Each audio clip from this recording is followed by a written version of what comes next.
bird. I'm a real nerd. People say I'm a fool, but they never got the news that I'm a wild one. Oh yeah, I'm a wild one. You better turn it up, better keep the channel down, cause you're watching Vilemike and his real wild child. Oh yeah, I'm a wild one. You better turn it up, better keep the channel down, cause you're watching Vilemike and his real wild child.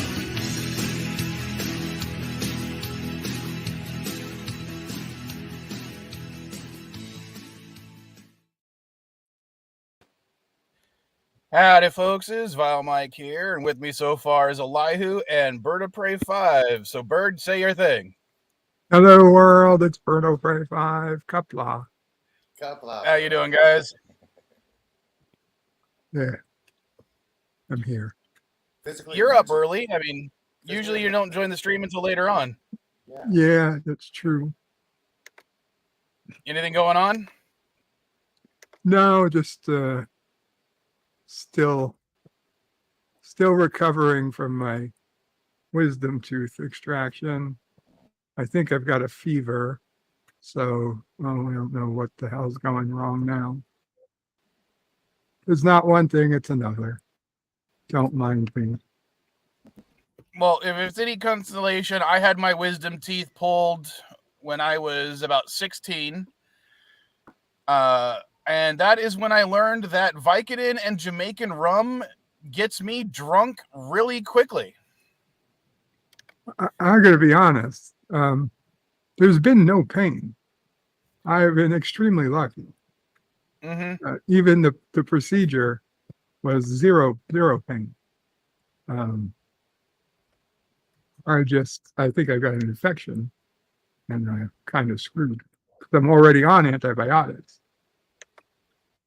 I'm already on a broad spectrum antibiotic, so I'm getting a bit worried because I have all the signs of an infection. Well, anthromycin? Augmentin. Okay, so that is a low dose. Well, not a low dose, but it's a mild antibiotic. So I'm trying to think. God, sorry, it's been a long time since I was in college, and I haven't kept up with all the literature. But I'm trying to think. It might just be an issue with your gut fauna. Maybe something that is actually beneficial is more resistant to it, and even though it's beneficial, when it goes out of whack, it still can cause issues that can lead to something that's similar to infection, even though it's something your body should be able to handle normally on its own. Suppose anything's possible. Yeah, then I think contact the doctor or the dentist. It's Sunday, Dandelion. Contact your doctor or the dentist. Yeah. I will on tomorrow.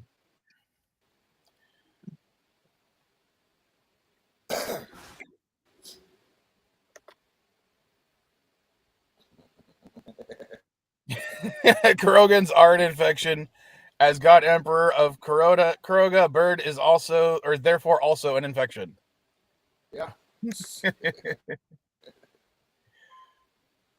Well, to talk about the name of the stream, how do you guys think about this whole Twitter to X thing? I thought it was a joke at first. I think it's run its course and he needs to turn it back to Twitter. I honestly thought it was kind of a joke at first too, but I quickly realized that no, it was Elon being stupid Elon, and I guarantee you he's not going to change it back because he's a stubborn jackass.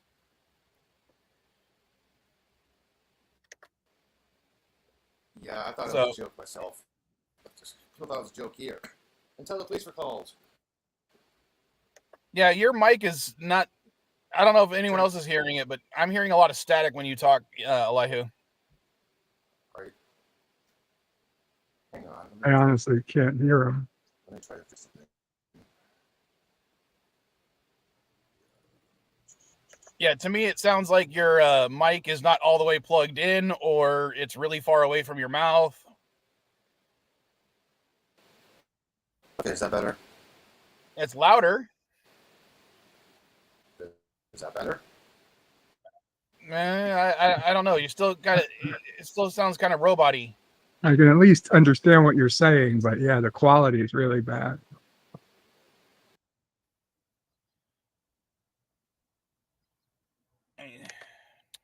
Let me see if I can change his settings from here. Edit mic settings. 1 second. All right. Try talking again. Try talking again. That does sound better. It louder, definitely. But I've got it set so that it should automatically adjust your settings. Okay.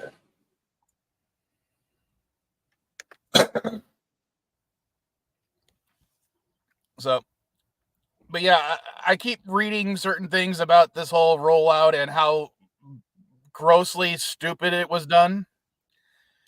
Because one, they didn't bother changing the homepage at all. They didn't bother changing the name of what a tweet is. They didn't bother contacting the person who owns the Twitter handle X to tell him what was happening. Oh, they offered that guy a tour of the Twitter office and swag. That's what they offered the guy who had the X handle. Yeah, but they didn't do it until after the launch. But they did after launch, and he took over his account, and that's when the guy got upset. Elon's like, okay, fine. We'll give you a tour and swag. Morning. No, give me a couple $1 million, jackass. Yeah, I think he's going to sue him because he took his identity. Can't sue him. It's, you know, the guy doesn't own his identity, his Twitter account. As far as I know, the terms of service granted him exclusive rights to that handle. Not forever. Only, I'm sure somewhere in the terms and conditions, they have the right to change something if they need to. There was no updated terms and conditions that we had to sign or posted when everything got changed over. So, by law, if there's anything changed, it needs to be updated terms and services and conditions. I'm sure the original terms and conditions has a clause that would get them out of anything. No, that's up to lawyers to decide. We'll see what happens. Hey, Darren. Hi. How do you feel about this whole Twitter changeover thing? What about it? The brand change? Yeah, do you care, or like, how do you think it was handled, or any opinions? Well, I actually, I'll be honest. In terms of just the aesthetic, I liked the bird icon better. But and I get it, right? He's got a company called SpaceX, and then he also has a social media just called X. So he wants to have some, I don't know, fidelity between the brands. I don't think it's that. Apparently, he's obsessed with like X. I mean, I guess he named it's a whole thing. Too. He wants to name everything of his X. I've decided. I popped him really briefly. Hello, everyone. Hi.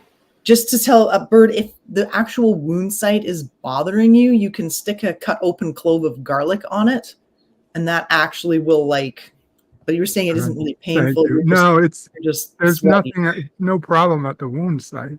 Right. Well, that's good. Just right. Yep. Remember the Boy Scout sucking on a clove of garlic, as awesome as that sounds. It doesn't sound awesome, but it does apparently help. It helped for my sister when she had a tooth extracted. But then again, she had pain at the site, so that probably won't be helpful.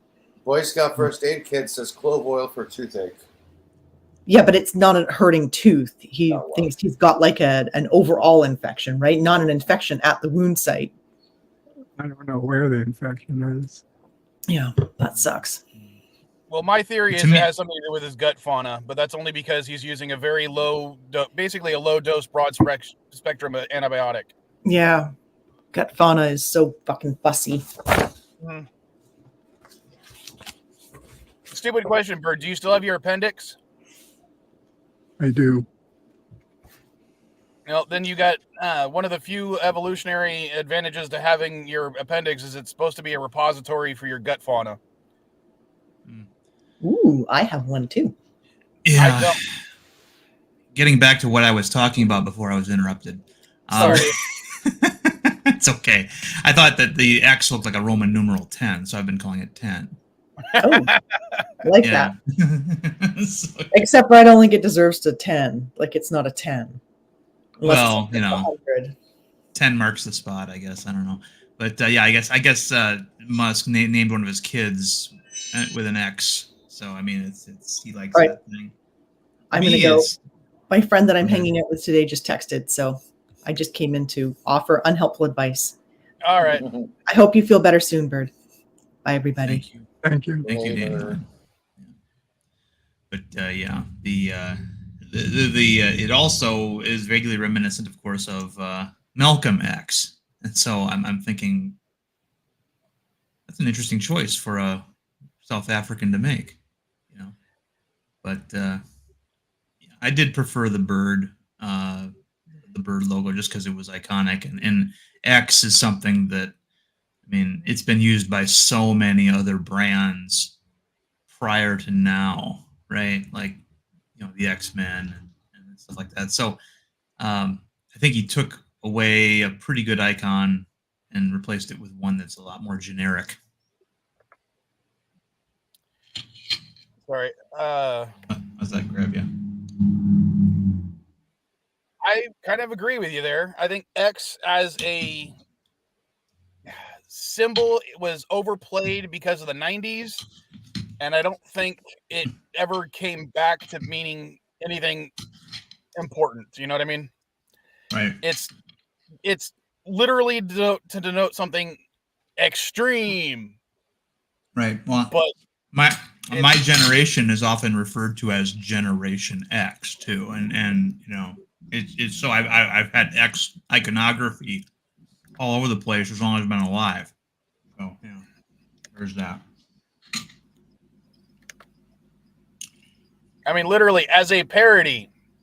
Wormhole Extreme. Yeah, think about the Stargate. I mean, heck, there's even Mega Man Extreme and Mega Man X from the 90s. 1/3 of the Marvel titles in the 90s all had a great big X in the title. So I mean, yeah. X-Men, X-Force, X-Factor.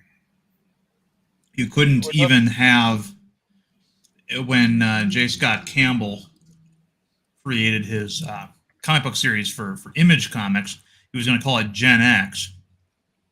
And Marvel, you know, sent a cease and desist when they saw the advertisements for it. And so he ended up having to call it Gen 13.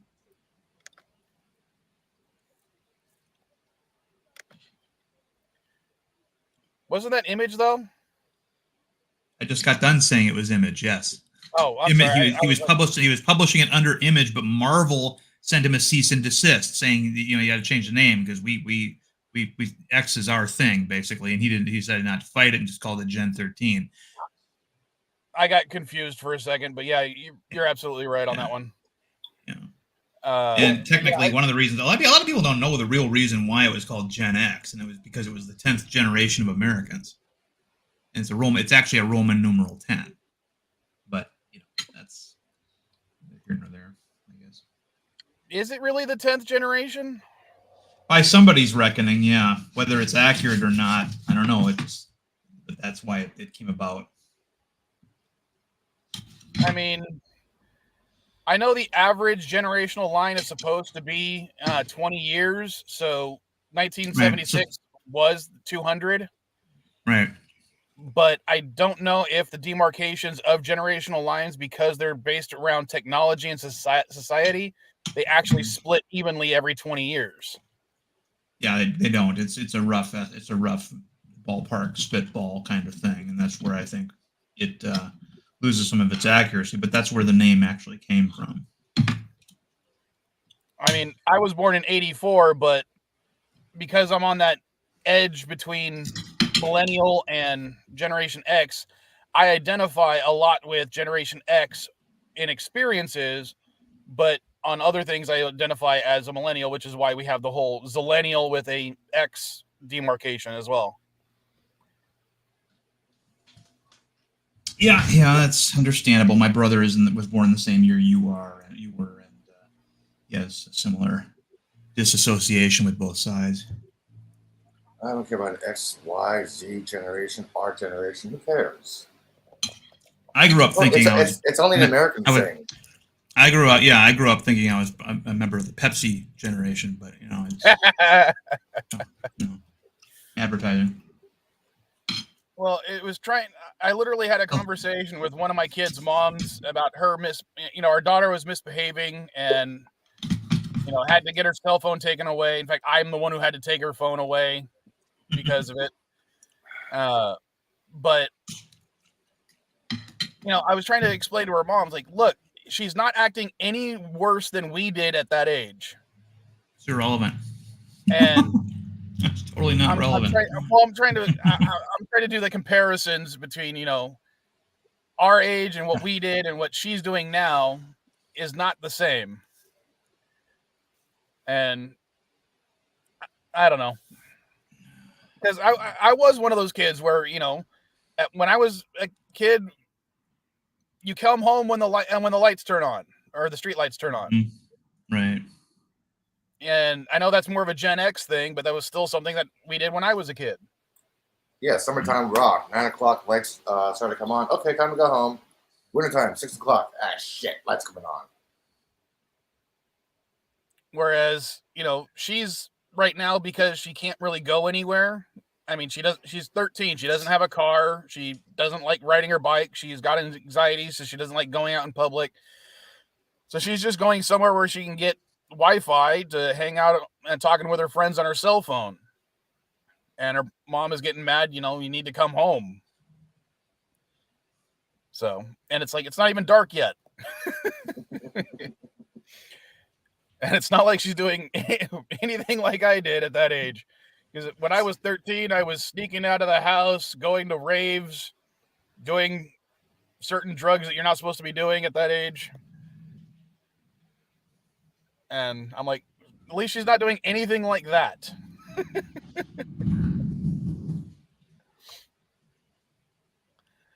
But back to the X thing. I still just think it was incredibly short-sighted and poorly executed by a long shot. I'm just waiting until Facebook decides to actually sue them for using a trademark that they own for a social media site. Because either Elon's going to have to pay Facebook for the right to use it, or he's going to have to defend in court how Twitter isn't social media. I think X videos is going to sue him as well. Oh, that would be funny as all hell. Where it wasn't it like in like the Philippines or some country banned Twitter now because it has X in the title and they associate X as porn? I think it's Taiwan. Yeah. One of the reasons why Marvel really embraced naming all of their titles X was because they thought it just inherently made it edgy. For that reason, that was in the 80s there was a joke that the number one comic, most highly rated comic they were making by the early 80s was the X-Men, and parent groups were concerned because it had an X in the title, and the only other entertainment that they knew of that had a prominent X featured in it were X-rated and triple X-rated films. I don't know. I'm just waiting for this to blow up in his face. Can you share my screen, Mike? Oh yeah, you want me to show your little video? Yeah, this is you guys talk about X here. This is something that San Franciscans have to deal with. Okay, let me show you. Twitter. This is the new installation of the X socket on top of the Twitter headquarters. See how bright it is? That apartment building across the street. Yes, the X sign does flash. Oh, great. So it couldn't just Now be I a want to show neon you sign. something He has else. to put Check a this out. flashing Hang on. LED sign. No. Yeah, check this out now. I hate to be this guy. This is a view from his apartment. Christopher Beale. Let me know when you're sharing it there. This is Chris Beale's apartment. Look at this. How would you like to be seeing this at 1 o'clock in the morning? This is a frustration that San Francisco have to deal with. Police were called for the installation of the X sign, but they ignore the drug users that are across the street. Some fucking priority San Francisco has. Yeah, this is really bad right here, right now. If it's that bad, I can And he did honestly change understand. the web form that Well, you know it's going to reduce his property values. they changed the web format. Yeah, I know. Yeah. What else is new? Hold on, I was going to, because I mentioned it earlier. Besides Bird needing to suck on some garlic. Yes, there actually was a game called Mega Man Extreme. In fact, it has a sequel called Mega Man Extreme 2. I liked Mega Man. Mega Man was a nice, simple side scroller back when I was a kid. I liked it. If you've ever played Mega Man Extreme, it's basically a interquel between like Mega Man 3 and 2 and 3. And Mega Man Extreme uses some of the bosses from Mega Man 1 and 2. And then Mega Man Extreme 2 uses some of the bosses between 2 and 3 to tell a story. But what's funny about it is one of the characters who dies in Mega Man Extreme 2 doesn't officially appear until like Mega Man 6. And they don't mention anything about the person dying and coming back.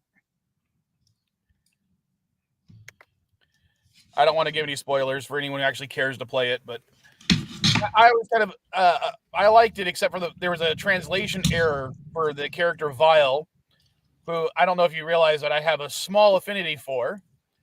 No. And in the Mega Man Extreme game, they called him Vava. And it has to do with the fact that in Japan, I guess his character's name is like Baba or something like that. Yeah. And they didn't really change the name to Vile properly. They just changed it to Vava.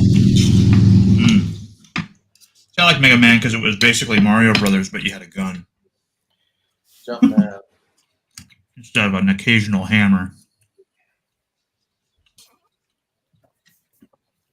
Okay, quick question. What is your favorite Mega Man game? You know, main series and then any other game?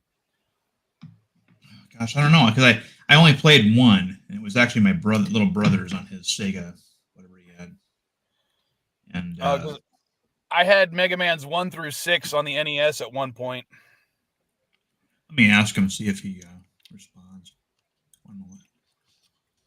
But my favorite was always Mega Man 3, and I always hated the fact that it was one of the least popular ones because I'm like, 1, it introduced the slide. 2, it introduced Proto Man, but no one seems to care. Dismiss the poll, LDG. You should know that by now.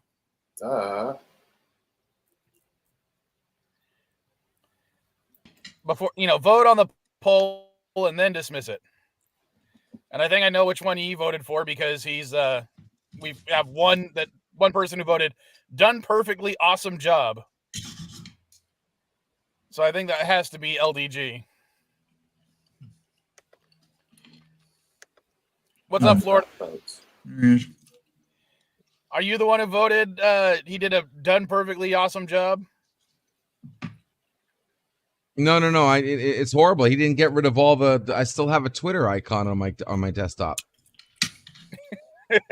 If you go to Twitter and you hit install Twitter, it puts the Twitter logo on your freaking desktop on your taskbar. And I keep telling them you missed the logo, but they're not. I guess the people who make millions of dollars just forgot one of them. Let's see. So you open up your browser, you go to Twitter, and then you click the 3 dots on Chrome, and you hit install Twitter. Oh, you don't have that. It says Twitter.com. Yeah, there you go. It says Twitter.com, dude. Mine says Twitter. It says Mine says still Twitter, using the wrong logo. Mine has the X, dude. I don't know what you're looking at. Mine has the X. Okay, the one that I played, was Mega Man 4 for the Sega Genesis, I believe it was. So that series was already I didn't know they had Mega Man 4 for the. Yeah.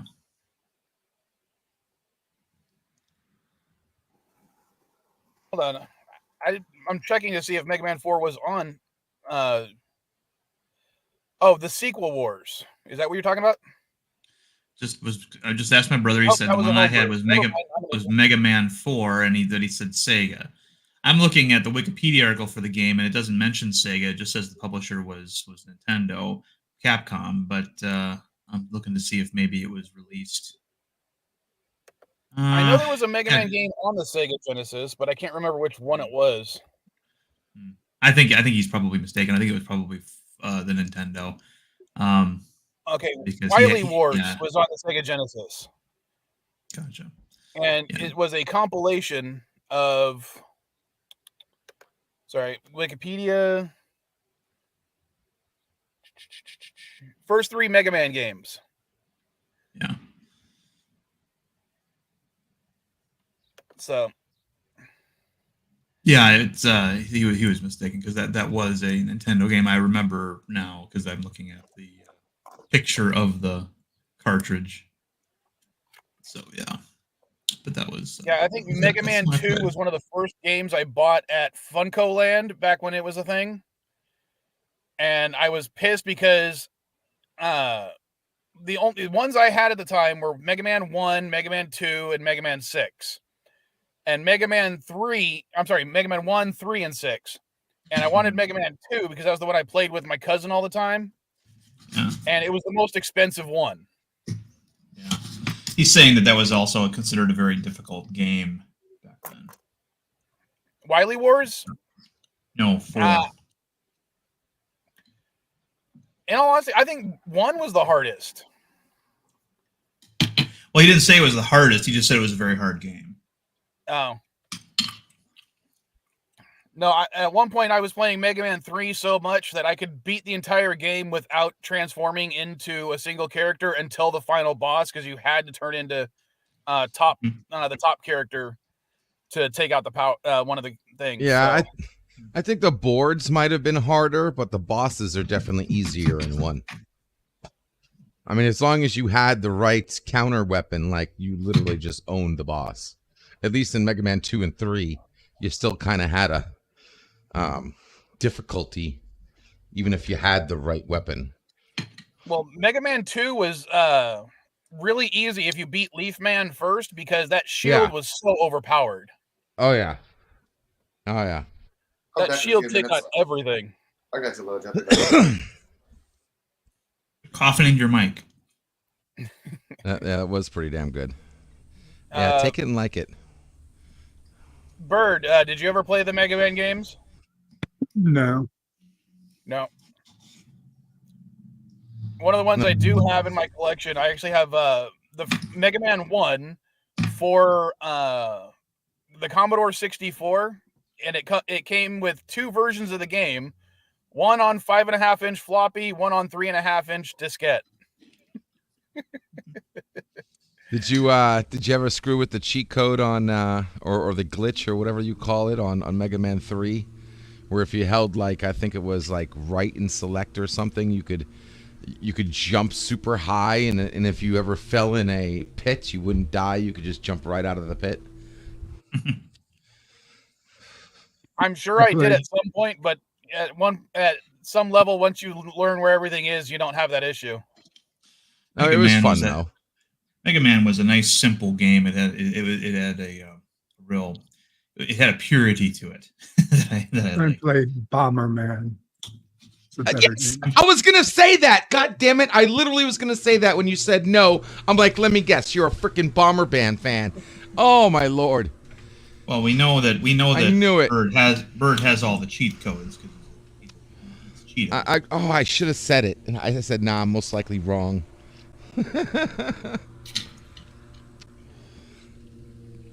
We can give him any game; he'll be able to tell us what the cheat codes are. Lord. I do believe that GameFAQs is a Kurogan site. Yeah, right. Now, Mega Man was one of the games, one of the few games in which I didn't play because I was prejudiced against the art in the front of the cover. I never liked the art in the front of the damn box, so I never got Mega Man. I thought it was cheesy. I was like, what the hell is this? And I got Mega Man 2 because the cover looked good, and I was sheeple. The sheep in me decided to try the game just for the cover. Then I loved it, and then I went back and got Mega Man 1, and I'm like, oh my god, I can't believe I didn't get this game. I almost didn't buy or get The Legend of Zelda when it first came out because the American commercial for it was this bald guy in a black leotard running through like blank office space. And doing all kinds of weird like reactions to things that weren't there, and then looking for Zelda, and it switches to Legend of Zelda. It's like you had no idea what this game was really about by looking at the American ad. All we knew is that it came in a gold cartridge, which meant something I can't remember what it was, probably a battery or something. And then when I first loaded up, oh, it's a fantasy game. I'm playing as a little elf. Okay. Thought I'd be playing as a 40-year-old bald guy in a unitard, you know. I think Zelda was I think the chip was so you could save your progress in a particular way, so you didn't have to have a code. Yeah, Metroid had codes. Yeah. Mega Man also had a code system based on the little dots, but yeah, Zelda was the first one that had a battery installed that would keep a little section of RAM memory charged so it wouldn't lose its save file until the battery died. Yeah. Well, a game like Metroid is so simple. They were able to hash your progress, but in a game like Zelda, it would be too much to hash that, so they would have to keep a save file. So a friend of mine gets Metroid, and then somebody gives him like this notebook that looks like it's been passed around from eons that had all the various codes to take you all different levels. I mean, what's the point in even getting the game if you have these codes that you're going to use just to get right to the end? I remember getting, I don't know if it was a birthday present or a Christmas present or just something I found at a book fair or something, but it was like a spiral notebook that had cheats for so many original Nintendo games, and it was just original Nintendo, no no Game Boy, no Sega Master System, no Commodore, anything like that. And I think by the time I got rid of it, I had added so much to that book, it was insane. Because anytime I discovered a new code, I would put it in there. What I thought was neat was when I got a Nintendo, I think it was 1987, 86, 87, and it came with a subscription to the Nintendo magazine, which I got one issue of, and then it converted into Nintendo Power, which was a much bigger, thicker magazine, a higher quality. And so the subscription, instead of being a year of Nintendo magazine, it was going to be 6 months of Nintendo Power, because Nintendo Power, obviously, thicker magazine, more expensive to subscribe to, so that it wasn't a one-to-one conversion. But remember that magazine? You get that magazine, I don't remember if it was a monthly or a bi-monthly. You get that, and that was your afternoon, and the next morning. Oh yeah, I got so mad at my mom when she threw out all my old Nintendo Powers because I had a subscription from like 1990 until it ended, and I don't remember what year they started doing it, but if you collected all 12 issues, the spines had a little image that would slowly build up. Like there was one with a Yoshi character, one with a Link character, but they got just threw them all out, and it pissed me off. I was like, I remember one of after Zelda, the one we were all waiting for, at least in my town, was Castlevania 2: Simon's Quest, and when that came out, Nintendo Power had this great big cover feature on it. We're like, oh, we're being advertised I to. We don't remember even know it. because of how the poor translation of Simon's Quest, that Nintendo Power issue is the only reason I beat that game. Because it was like, ignore what this guy says, don't do it, do the opposite.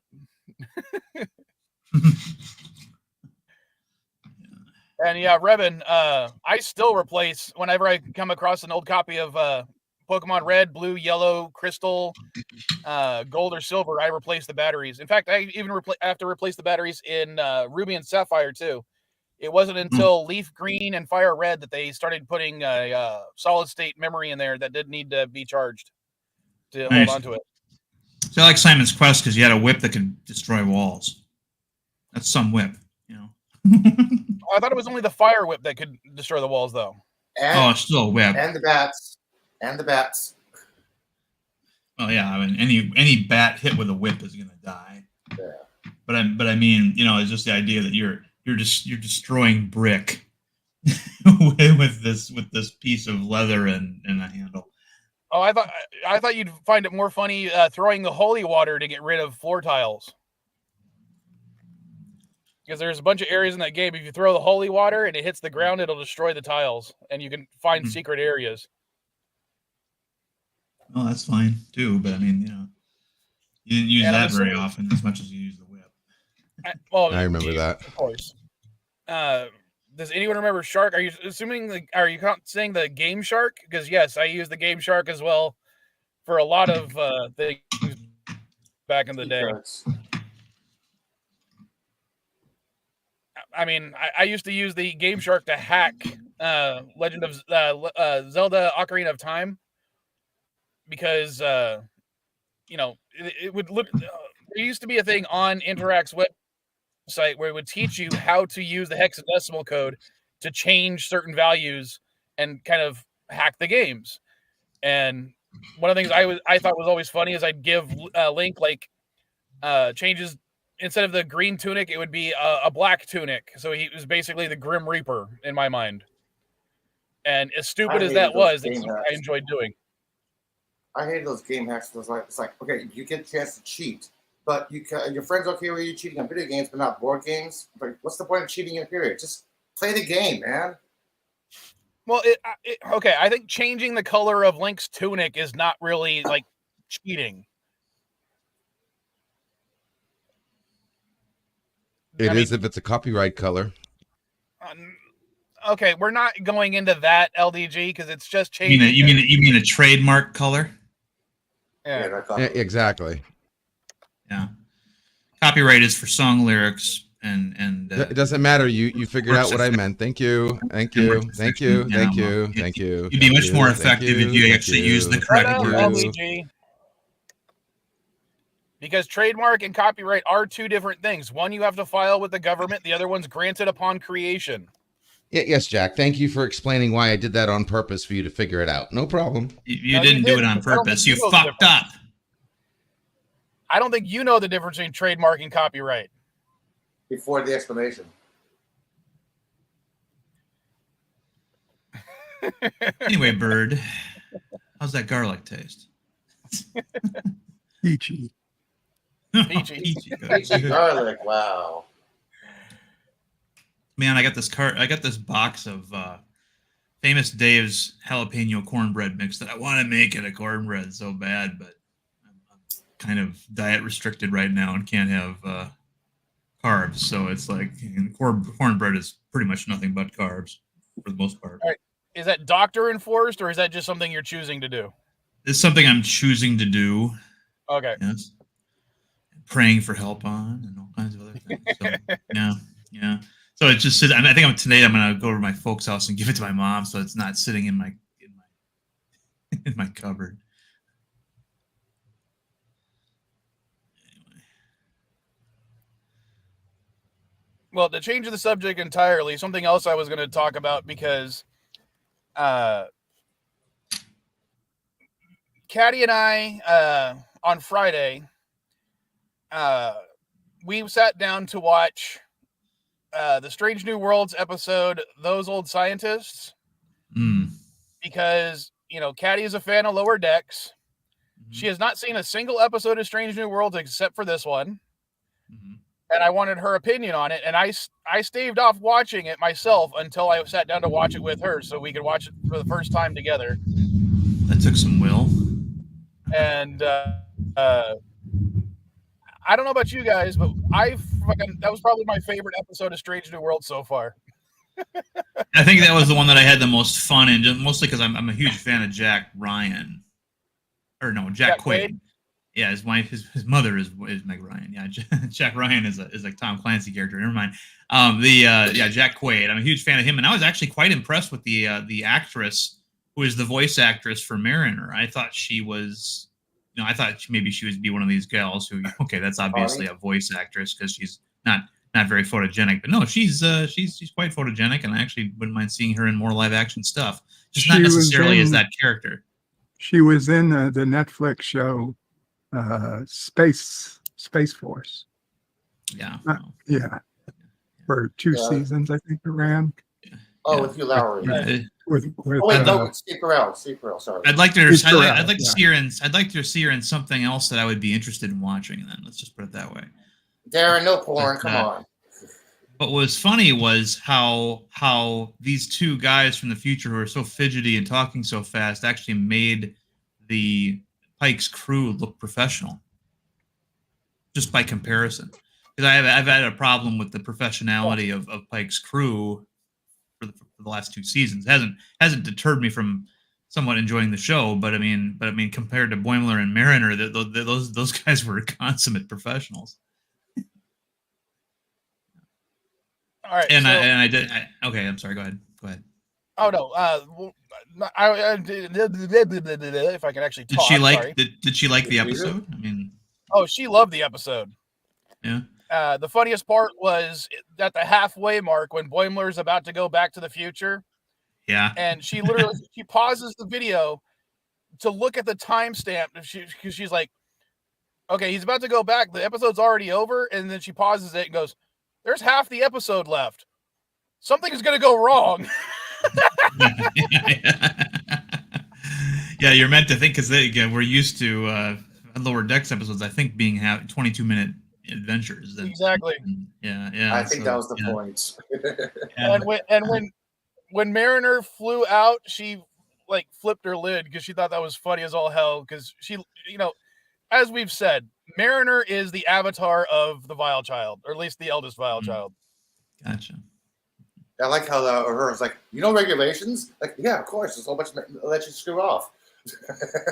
That's Mariner. Jack Quaid's got a really good agent. He's got the voice acting job for Lower Decks. He's a regular in The Boys. He was just in Oppenheimer. I mean, this guy is everywhere. I don't know if he'll ever be not to mention one of the Scream movies recently where he got to play a villain, which he actually did. I think he did a fairly good job at the end, playing a psychotic. I don't know that he's ever going to be I don't know that he's ever going to be a romantic leading man or even just an action leading man like his dad, but he's getting work. That's pretty awesome. When Boimler was in Pike's red room waiting for him in that saddle, when he did the Riker maneuver, when he put leg over and goes, Riker, that was totally improvised. That was ad-libbed, and of course he was kind of sucking up to the director because the director was Frakes, and of course. and so he left it in. But Frakes did not know he was doing that, and he lost it. It basically was like about 5 minutes. Basically, he lost about 5 minutes. Like, okay, keep it in. We're gonna redo this. He had no idea he was going to say Riker. Yeah, and apparently they had it was all like super laughs throughout that entire show. Yeah. I mean, the filming of it, Frakes was, and this is one of those. I mean, Frakes has delivered some really good episodes of Star Trek. I mean, his first one that he ever directed was The Drumhead on TNG, which is one of their better ones. And I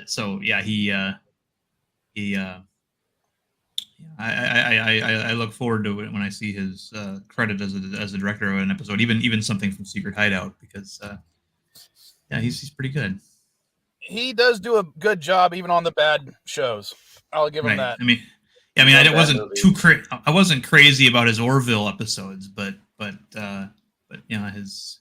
I think he did an episode of Discovery too, which I didn't see, but it's weird too because when he had right before they were getting ready to film Picard season 3, Frakes actually had to have a talk with his wife because he wasn't sure if he could actually do it because he hadn't acted in like 5 or 6 years. He'd been a director, the whole time, and so that was interesting. The idea that he couldn't just slide back into that job as easily. Darren, is Frakes the only actor that is Star Trek actor that has directed an episode of every single incarnation except for Lower Decks? Gosh, I don't know. Because I know he's directed Enterprise, he's directed TOS. I'm like, he's done everything but Lower Decks. Because he's done Discovery. Lower Decks. Directing an animated show has got to be a order of magnitude different than directing a live action show. I mean, I would think in some ways it would be easier, but then I don't know. Storyboard layouts. No, it's a lot harder. Yeah. All right. I didn't know. Oh, go ahead. I'm sorry. Well, one of the things we were talking about was I said when I said to her at the end, I said that was probably the best Star Trek crossover that's ever happened on the show. Right. And she asked the question, has there been Star Trek crossovers before?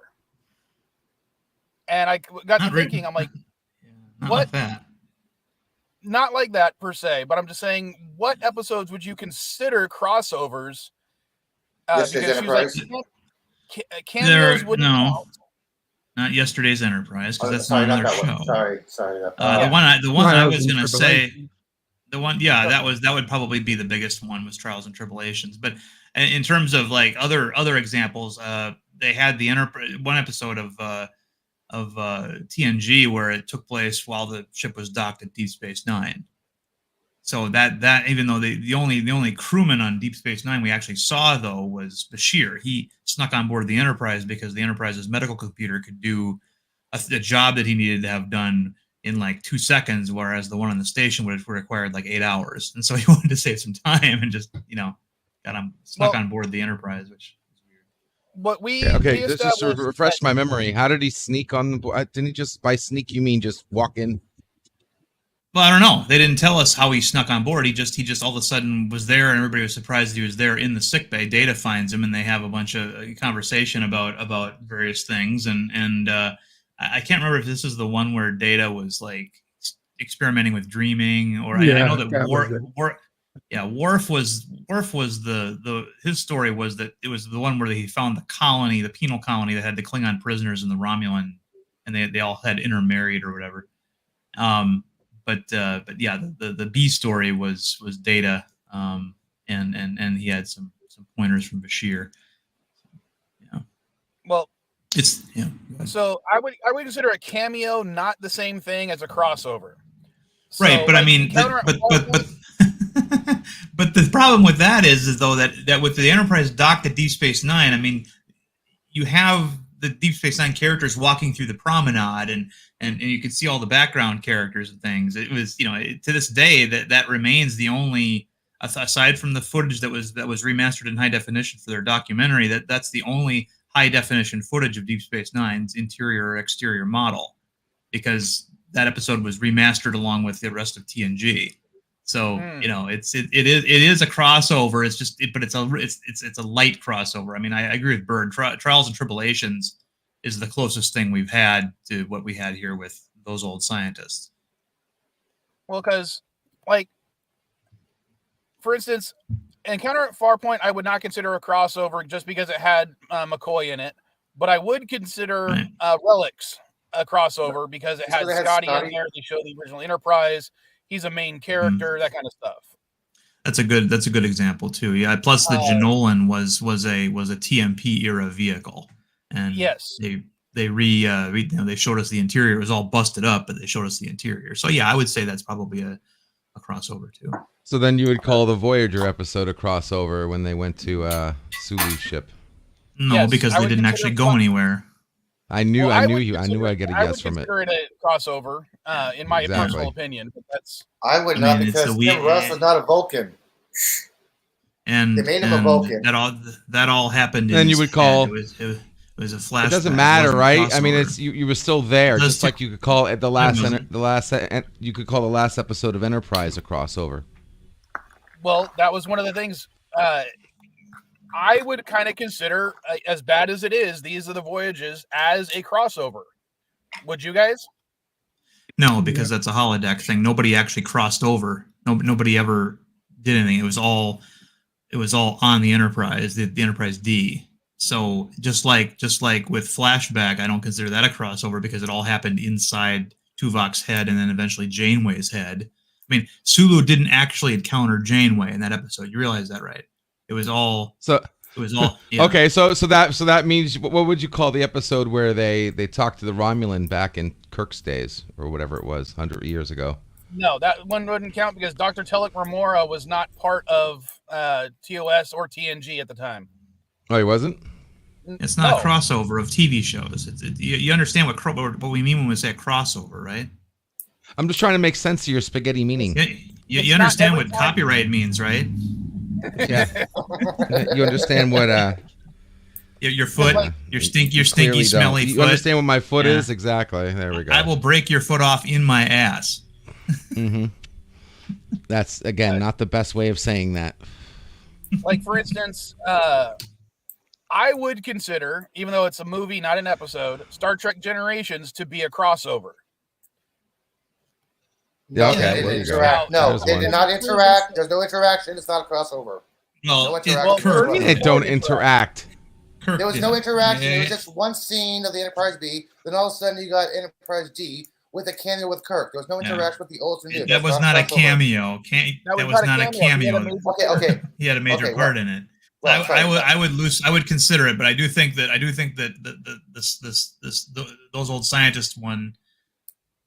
I don't think we've had a crossover quite this direct. You know what I mean? I mean, Because especially interaction translating is a animation, crossover, not and then translating animation into live action and back and forth like that. I mean, we have essentially two Star Trek shows that are presented in two different mediums, and they still managed to pull it off. I thought it was great. The other thing that I want to say about that episode that really endeared it to me was the props it gave to the NX-01 crew in Star Trek Enterprise. When you find out that that the people that Pike's crew geek over are Archer's crew. I thought that was a neat thing. They're name dropping so- Merriweather and Hoshi Sato and stuff. Sorry, go ahead. only thing new about Hoshi's future. Ooh, sad. Okay, so what other episodes would you kind of consider crossovers? One of the ones I had on my list was Blood Oath from Deep Space Nine. I would consider that also a crossover, even though it wasn't the crew of the Enterprise. It was a continuation of the storylines of the Klingons from those episodes. But they did get the original actors to come back, and, I kind of considered that a crossover, but that was part of my list of possible crossovers. What do you guys think? Yeah, sure. I mean, I consider anything that crosses over a crossover, but that, like I said, it's my definition. I mean, I consider the Enterprise episode when they went to the mirror universe and was on the actual real Enterprise, technically crossover. Well, first of all, there was no actual crossover in your crossover, and that wasn't the Enterprise. That was the Defiant. Defiant, yeah, still. Yeah, It was still but that no, period of there ship. was no actual crossover of any of the characters, unless you want to consider the They Defiant literally character. crossed over. Yeah. Unless Okay. you want to consider the Defiant a character, which I don't. Okay, that's fine. You can do that. Headcanon rules, dude. I mean, I'm just applying certain. You're rules applying here, your that's all. headcanon. Exactly. That's fine. I respect your Well, headcanon. these are rules. This is all LEG. this is all conjecture and opinion right now. So Exactly. LEG, the best example of a definition for crossover is All in the Family and the Jeffersons. Two Well- different shows interacting with each other. That's a crossover. Yeah, That's that's just a spin-off. cameo. But technically a crossover, because when I first heard this would be a crossover between Lower Decks and Strange New Worlds, I assumed that the story would start in a Lower Decks episode and continue in a Strange New Worlds episode. But this is actually aired as an episode of Strange New Worlds that just heavily, includes the Lower Decks characters. But I mean, that used to be what the definition of a crossover was in terms of television. So, for example, you had a lot of crossovers in the last couple seasons of $6 Million Man and Bionic Woman, where the episode would start in one show and end in the other. And even after Bionic Woman left ABC and went to friggin' NBC, which was kind of an interesting thing, you know, its story starts on one network and ends on another. That was what a crossover was. It wasn't an episode that had, characters from another show guest starring heavily in it. It was a literal crossover where you had the story divided between two different shows. So yeah. Karen, did you get the Oh crap! Hey, Vile, did you give me full? Did you give me just host permission or damn ownership? Holy crap! I just realized I got all these buttons on the screen. That I just gave you the one, you know, because you can give one person a lot of access to everything. It was to get rid of stuff. Yeah, no, I remember why you did it, but I thought maybe I think you gave me the higher permission because I can do cool stuff like this. Don't do that. So not only is Vile a huge lefty, he's also insane. Well, it was to get rid of some spammers. I can revoke that if he abuses it. Yeah. Oh, revoke it You now. mean like I'll only abuse it on Darren. Yeah, don't worry. That's my terms and conditions. When you posted something, it posted it to under my Twitter. That's what I noticed. Yeah. And to the thing. So yeah, you're not posting under the Vilemike header though, so that's good at least. Other than the Vilemike TVO, because that's the mine it shows mine and then Vilemike TVO. Yeah. Yeah, that's my Twitter. Is there a way I can just because someone else took Vilemike already? Change this. Oh, I see. I don't know. Okay, I think this fixed it. I can revoke all those permissions if you abuse it. I don't care. There we go. I fixed it. All right, it let me Revoke it. Revoke it. There we go. Revoke it now. It just I forgot. That was last week. You did it on a whim. I totally forgot I had anything in here. Just started clicking like it was my room. Well, let's see. What other do I have on my list? Unification parts 1 and 2, I would consider a crossover. Exactly. Spock cameo. No, it's not a cameo because Spock is a major character in that storyline. Whereas that's ChatGPT. But the Voyager episode Timeless, where Geordi LaForge is the captain of the Challenger, I would not consider a crossover. I would just consider that a cameo.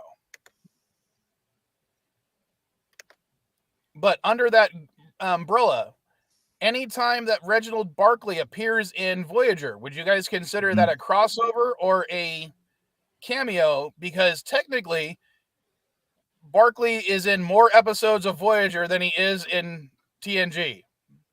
I think you could probably make that argument. I don't know that I would agree with it, but you could make that argument given that he was a semi-regular on the show. But crossovers are often used as a way to create excitement and engagement amongst fans of both shows. That allows viewers to see their favorite characters from different shows interact, team up, or face off against each other. This can happen in various ways, such as characters traveling between universes and dimensions, sharing a common setting, or attending a special event that brings them together. Well, for example, like how many episodes of Star Trek Next Generation was Barclay even in? Do you guys know? I can only remember 2. I think like 4, maybe. Oh yeah. Okay. So there was his introduction episode. How many episodes was Barclay in TNG? The one where he got smart, and then there was another one where he got stuck in the transporter. He became a spider. So yeah, I'm looking at about 5 now. I mean, let me see. Yeah, he was in 5 episodes. 1 in season 3, 1 in season 4, 2 in season 6, and 1 in season 7. Gotcha. I was surprised to find out that Ro was only in like 8. That Ro was only in like 8 episodes of TNG. I'm like, wow, I thought she was more regular. Yeah. That's how impactful her character was. And then, like, in Voyager, he was in 6 episodes. 1 in season 2, 2 in season 6, and then 3 in season 7. So, He became a member of the Voyager family. You could an honorary argue that member. he's more of a Voyager character than he is a TNG character. Well, it could be argued that he did his best stuff while on Voyager. There was I think, wasn't there one episode he was in that where Troy also showed up on Voyager? More headcanon. But Yes. yeah, I'm sorry. Yeah. I believe that was Inside Man.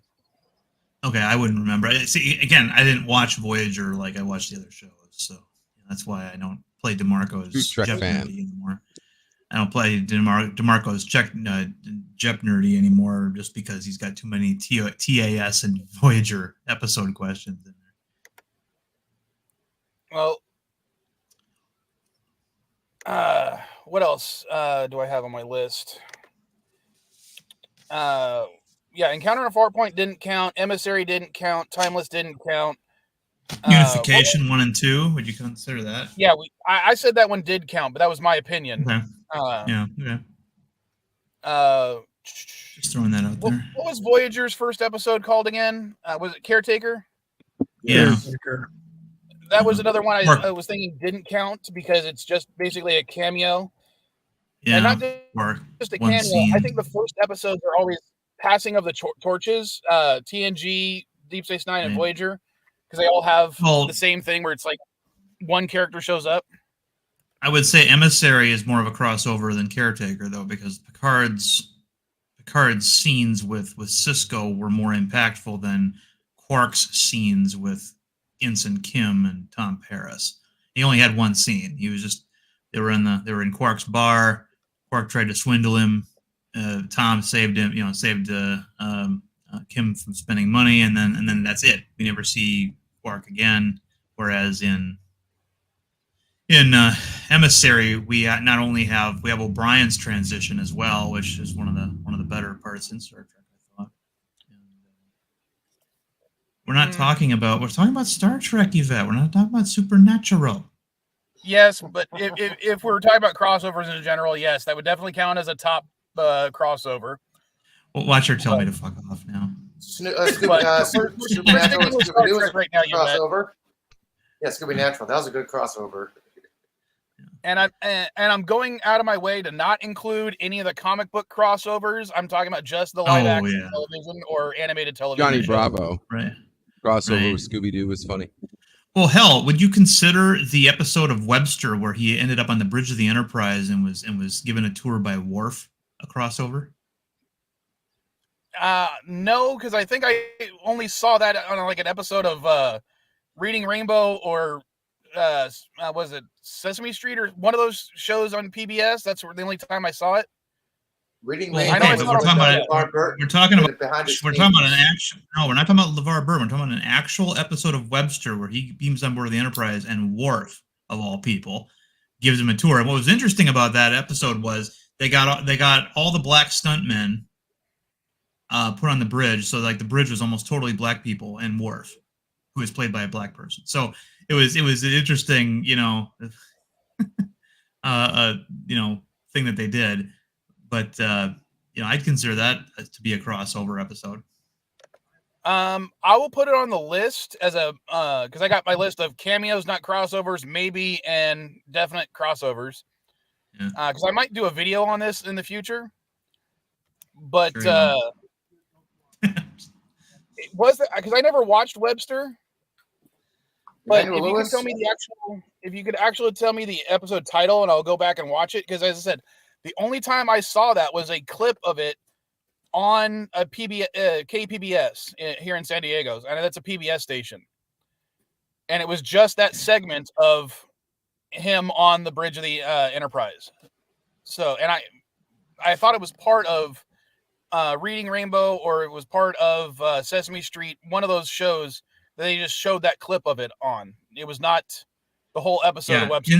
Here it is. The episode was called Web Trek. In the 25th and final episode of the 6th season, Web Trek, which marks also the final episode of the series, Webster is in his bedroom playing a video game on his computer during a rainstorm outside when lightning strikes and he is suddenly beamed aboard the Enterprise D's bridge in the 24th century. It originally aired in March 10th, 1989. There he meets Worf, and the two talk about Webster's previous adventures as the episode consists of several clips. It's a clip show from various Webster episodes, much like TNG Shades of Grey, which aired 4 months later. After Webster's joystick was repaired, he was beamed back to his bedroom on Earth in 1989, waking up in his bed and believing it was all a dream. He pulls out the newly repaired joystick from his covers to find a tag on it saying repaired and inspected by number 6, the Starship Enterprise, indicating that it may not have been a dream at all. So that was how that episode went out. That was the finale. Well, in that case, just by that description, I would consider that a crossover. Yeah, me too. So I'm going to count that as right now, I'm going to leave it as a maybe, but I might argue in a video, if I do a video about it, like a top 5 best and worst crossovers.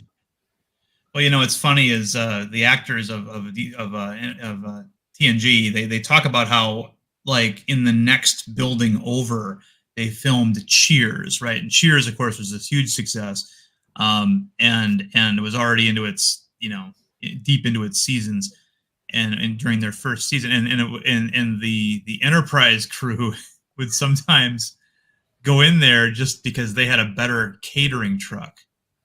They could get better food in there, because and they would literally steal food from the Cheers catering truck, and that's how they ended up meeting some people like Kelsey Grammer and stuff. And there had been talk about a comedy bit, where Woody or whatever ends up having a dream that he's on the TNG Enterprise or whatever, but never materialized. And the closest we got was Fraser Crane, of course. What's his face? Being a captain on a ship later on in the episodes. But yeah, in the beginning, when they didn't have a lot of money on TNG, the first 2 seasons, the TNG crew would sneak over there, and sometimes the actors on Cheers would sneak food over to them from their catering truck. Well, that Spiner, McFadden, they were all guest stars in Cheers. Oh yeah. There's a popular meme image out there that suggests that Cheers was nothing more than a holodeck. I've seen that one. A holodeck adventure, yeah, because it shows Brent Spiner and Gates McFadden and all these other, Whoopi Goldberg all on that show. All right. I think I might have it. So, have we established that if the Barkley episodes, do those count as crossovers or cameos? Hard to say. It's really weird. It doesn't exactly blend. And I would say most of them are probably cameos, but that's more like a character that the 2 shows shared rather than a cut and dried crossover. I guess an argument could be made. I don't know. It's kind of. Okay, under that same argument, the Q episodes from Voyager, do they count as cameos or crossovers, even though it's just Q showing up doing shenanigans? Well, I would say the one in Deep Space Nine is more of a crossover because it also had Vosh in it, and it was a direct continuation from the last time we saw Q, where he was still with Vosh, and so I would count that one as a crossover, more so than a cameo, because those 2 were prominent in the plot. But I can't speak for the Voyager ones. Would you actually consider Strange New Worlds a crossover Discovery because when they got introduced? Because it did mention at the very first pilot of Strange New Worlds about Burnham and his sister. I would consider it a spin-off, not a here's the thing that we were arguing. Me and the Vile Child were arguing over, because when Worf comes to Deep Space Nine, in the later seasons, he becomes a cast member, and of course O'Brien is a cast member. So I would not consider those crossovers. It's just a character, continuing his arc on the other show, except for the episode where Worf first shows up, because that's it, the season finale, and he's not yet going to be a regular cast member. It wasn't a season finale. That was a season premiere. Way of the Warrior was a season premiere. Yeah. Oh, and if he's already a cast member, then I would argue that it's not a crossover. Then I thought it was a season finale. But the episode we were talking about, where they had the TNG episode where they were docked at Deep Space Nine, I would consider that a crossover because you've got, if we are to consider the ships as characters, then the station's got to be a character too. And you had Bashir on the Enterprise, you had Picard and Crusher strolling along the promenade, looking for a place to to have lunch or whatever, and you had Worf approached by a Uridian, and at that time Worf was not going to be a regular on Deep Space Nine. It was just. Do you know the name of that episode title? Because I can't remember offhand. I'm going to add it to the list. I'm going to rewatch all these. Find it for you. I'll just go to Paramount. We watched an episode of Wing Commander yesterday on Resolute Germ that had Worf as one of the Kilrathi. Nobody cares. Yeah, that not as much as what we're talking about. But if you're talking about it's a side Darren, point. Anyway. Darren, you bring up a point that me and the Biochild talked about. If you consider the station or the ships as characters in their own right, now Deep Space Nine and the Enterprise D are what I would consider hero ships because they're the main ship of the series or main setting of the series. Yeah. I kind of asked her, would she consider the series finale of Star Trek Picard a crossover with Star Trek Online because they used a lot of the ships from Star Trek Online to round out the modern day Trek fleet? Sure, you can make that argument. Hey, the episode is called Birthrights Part 1 and 2. It was in the 6th season. All right. TNG 6th season, Birthright Part 1 and 2. Particularly Part 1. I think Part 2 predominantly deals with Worf on the planet trying to decide what he's going to do about the prisoners of war there. But, I have that image also. Wow, building inspector. All right, hey guys, I do got to run. Real life is calling. Take care. Thanks for having me. Be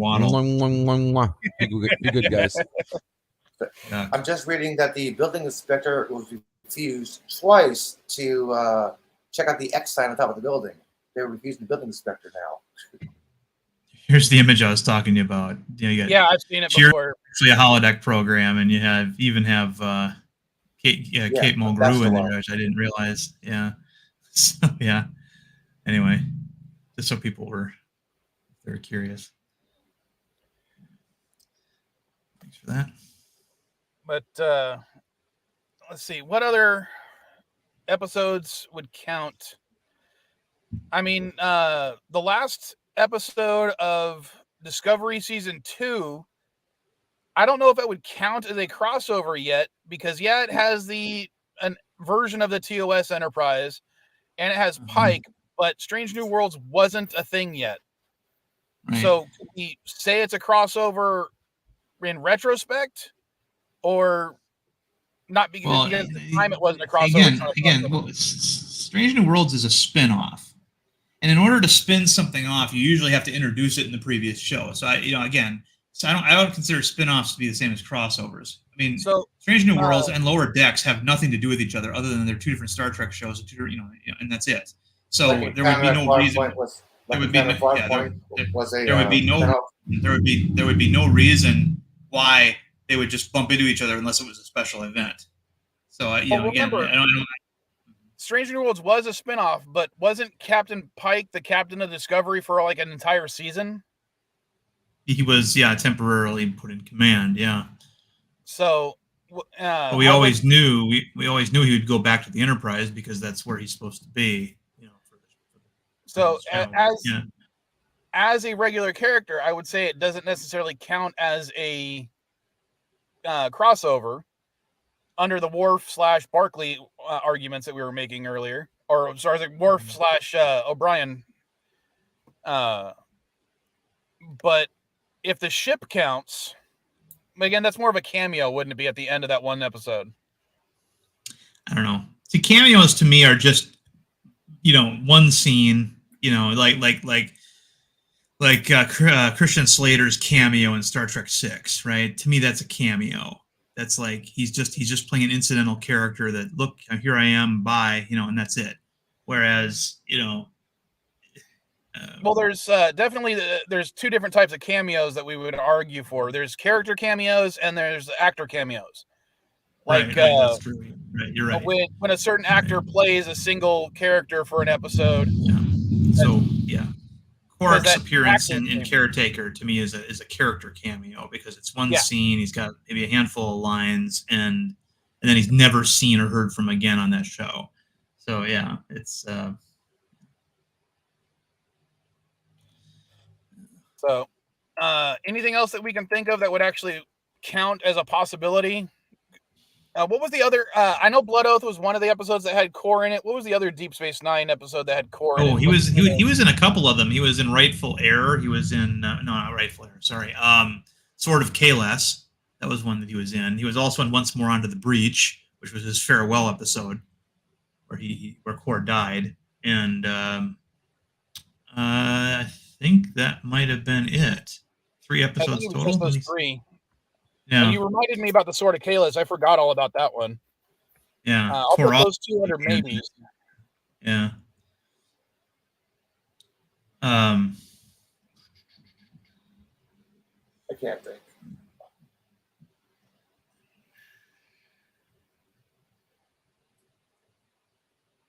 See, even the crickets don't know. I mean, when I looked up crossovers on, just a Google search for like best Star Trek crossovers, it gave a bunch of ones that I don't consider crossovers. Oh, and of like course, what? a lot. Well, like the episode Timeless. I'm like, just because Geordi's in that episode does not make it a crossover. Yeah, that's a character cameo, like we were talking about earlier. Yeah. Plus, they also said like the episode where Riker shows up in Voyager, and I'm like, yeah, he shows up for a short scene, and it's also a Q episode, so maybe that one would count. But yeah, didn't Q just conjure him up or whatever? More so than other Q episodes. Yeah. Yeah. Let's see. I mean, that's like saying that the Naked Now is a crossover because it has the same disease that was in the Naked Time. Yeah, I wouldn't. That definitely would not count as a crossover for me. I agree. I don't think that's crossover either. But like when I looked up the best crossovers for Star Trek, they brought up like Planet X, and I'm like, that was a book, and it was X-Men and TNG. Yeah. Then they had the Doctor Who one and the Transformer comic books, and I'm like, I don't consider the comic books. They might be canon to their individual stories within the comic book verse, but I don't consider. I'm talking about TV shows only. Right. I mean, I admit some of these comic books had interesting ideas that would have made, if they were handled by the right showrunners and things, could have made really great event television, like this image I'm showing you. But I didn't realize you were trying to show something. Yeah, but I mean, like the young TNG Picard on the 11th Doctor's TARDIS. I mean, that would have been special, but it was all not to be. So, yeah. I also, under the rules that we've established for the Barclay episodes and the Q episodes, Voyager episodes featuring the Borg Queen, I would not consider, even when Alice Craig, or however you pronounce her name, resumed the role, I would not consider crossovers. That's just a villain. Yeah, it's like Lursa and B'Etor when they briefly appeared on Deep Space Nine. I wouldn't consider that a crossover either, even though they were the ones who destroyed the Enterprise D. I mean, they're more significant than people realize sometimes, but at the same time, yeah, I wouldn't do that. I'm still putting it down. I'm gonna have to go back and look up what episode it was that Lursa and B'Etor showed up on. First season, right away in the first season, it was like within the first 5 episodes. So they really wanted to, back then they really wanted to hit home that this was taking place in the same universe as TNG. So they had a number of tangential guest stars, but the other thing, they had an interesting problem really, because they wanted everybody to really understand that this was happening in the same universe as TNG, but at the same time, they also wanted the show to stand on its own. And they had a strict policy on TNG about not referencing the events of the original series at least as much. And, because Berman was like, it's got to stand on its own. It's got to stand on its own, but we still got some references to the old show. So, Well, especially with the Naked Now and Naked Again. I mean, that whole thing was just a naked, rehash of that episode. The Naked Now, yeah, it was a terrible time to do that episode too, because a lot of these actors hadn't figured their characters out yet. Now they're expected to play their characters drunk, and the guy who was, I'm sorry, the guy who did the worst job on that episode was Patrick Stewart, in my opinion. His drunk Picard was laughably ridiculous. He didn't know what he was doing. I'd say the whole thing about him and Crusher interacting under the influence was not well done. No. Whereas, ironically, the Data and Yar interaction I thought was done perfectly because it was Multiple done. techniques. And I agree. I think that was. Yeah. I can't remember what happened to Worf in that episode. Was Worf even in that episode? I can't even remember because that was back early when they didn't know what to do with him. I don't think he was in an episode. Probably just as well. I mean, he wasn't a prominent character. He was a side character. Yeah, he wasn't even. Well, it was weird. I think he was in the main cast, though he was he had his name in the credits. Yeah, but he was considered a side character. Yeah. I mean, it was not having him at tactical from the beginning. I mean, it was two conflicting ideas. Right? You had Roddenberry wanting Yar because he really liked the Vasquez character from Aliens, and he wanted a woman there. But then at the same time, he wanted a Klingon there to show that the obvious evidence of time having progressed. Yeah. And then as Roddenberry lost control of the show and other things happened, Tosh, what's her face leaves, and who else are you going to put in there? You can't make Worf the new engineer, he'll be breaking all that shit, So, yeah. Sorry, my window's open. No, I could just imagine Worf doing percussive maintenance every freaking week. There are Klingon maintenance guys. Come on. So, do we basically have a full list here? I mean, are there any other shows that we could consider, like the Webster thing that you said you got on? Anything that's not Trek to Trek? I don't think. I mean, I know that somebody might have mentioned this Reading Rainbow, but Reading Rainbow is not a dramatic show. So having a crossover with Reading Rainbow, where LeVar Burton is showing on Reading Rainbow the sets of the Enterprise, I don't think that's no, that wouldn't count either. No, that is not. He was just backstage thing. Yeah, that's like when Mr. Rogers visited the set of the Incredible Hulk to show kids that Lou Ferrigno wasn't that scary. And that was not a crossover either. So they've done, back in the day, they used to do these, I don't want to say half-assed crossovers, but they did symbolic crossovers, right? Like they would have an episode of the Incredible Hulk called My Favorite Magician, right? It had Ray Walston in it. And Ray Walston, of course, had been in My Favorite Martian, but he had also been in a show with Bill Bixby called The Magician, I believe. So it was sort of like a double entendre inside joke kind of episode. They used to do those all the time, like T.J. Hooker, right, played by William Shatner. Well, he had an episode where his partner from back in the old days shows up, and of course his partner is played by Leonard Nimoy. So the joke is, they make all sorts of Star Trek references without actually making Star Trek references. They used to do that kind of shit on television all the time. But I don't know that I would consider any of those actual crossovers. You're looking for a narrative crossover. Okay, I got one for you. Crisis on Infinite Earths. Is that a Star Trek episode? I don't think it is. No, it's not Star Trek. It's DC, CW. That's that no. So yeah, I think we nailed them all pretty much at this point.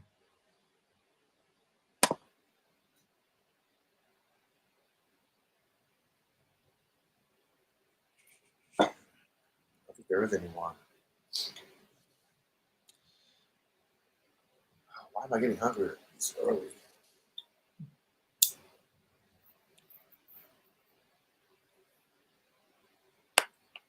Let's see. What happened to Bird? Oh, he had to chew on some more garlic. And Mike just disappeared. This LGG kicked him out. I guess LDG did kick Mike out. He did threaten him, right?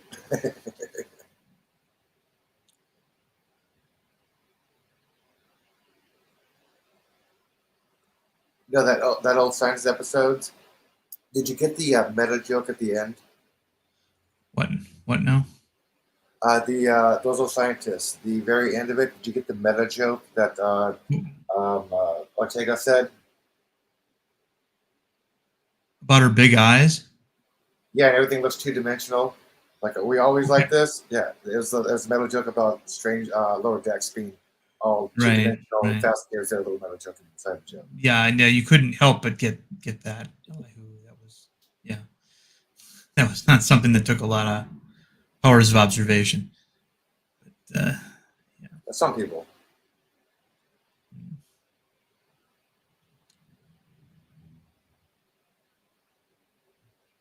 So what happened to Mike?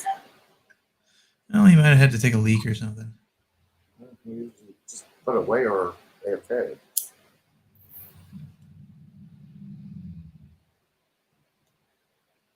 Ben, have you drunk your mum yet?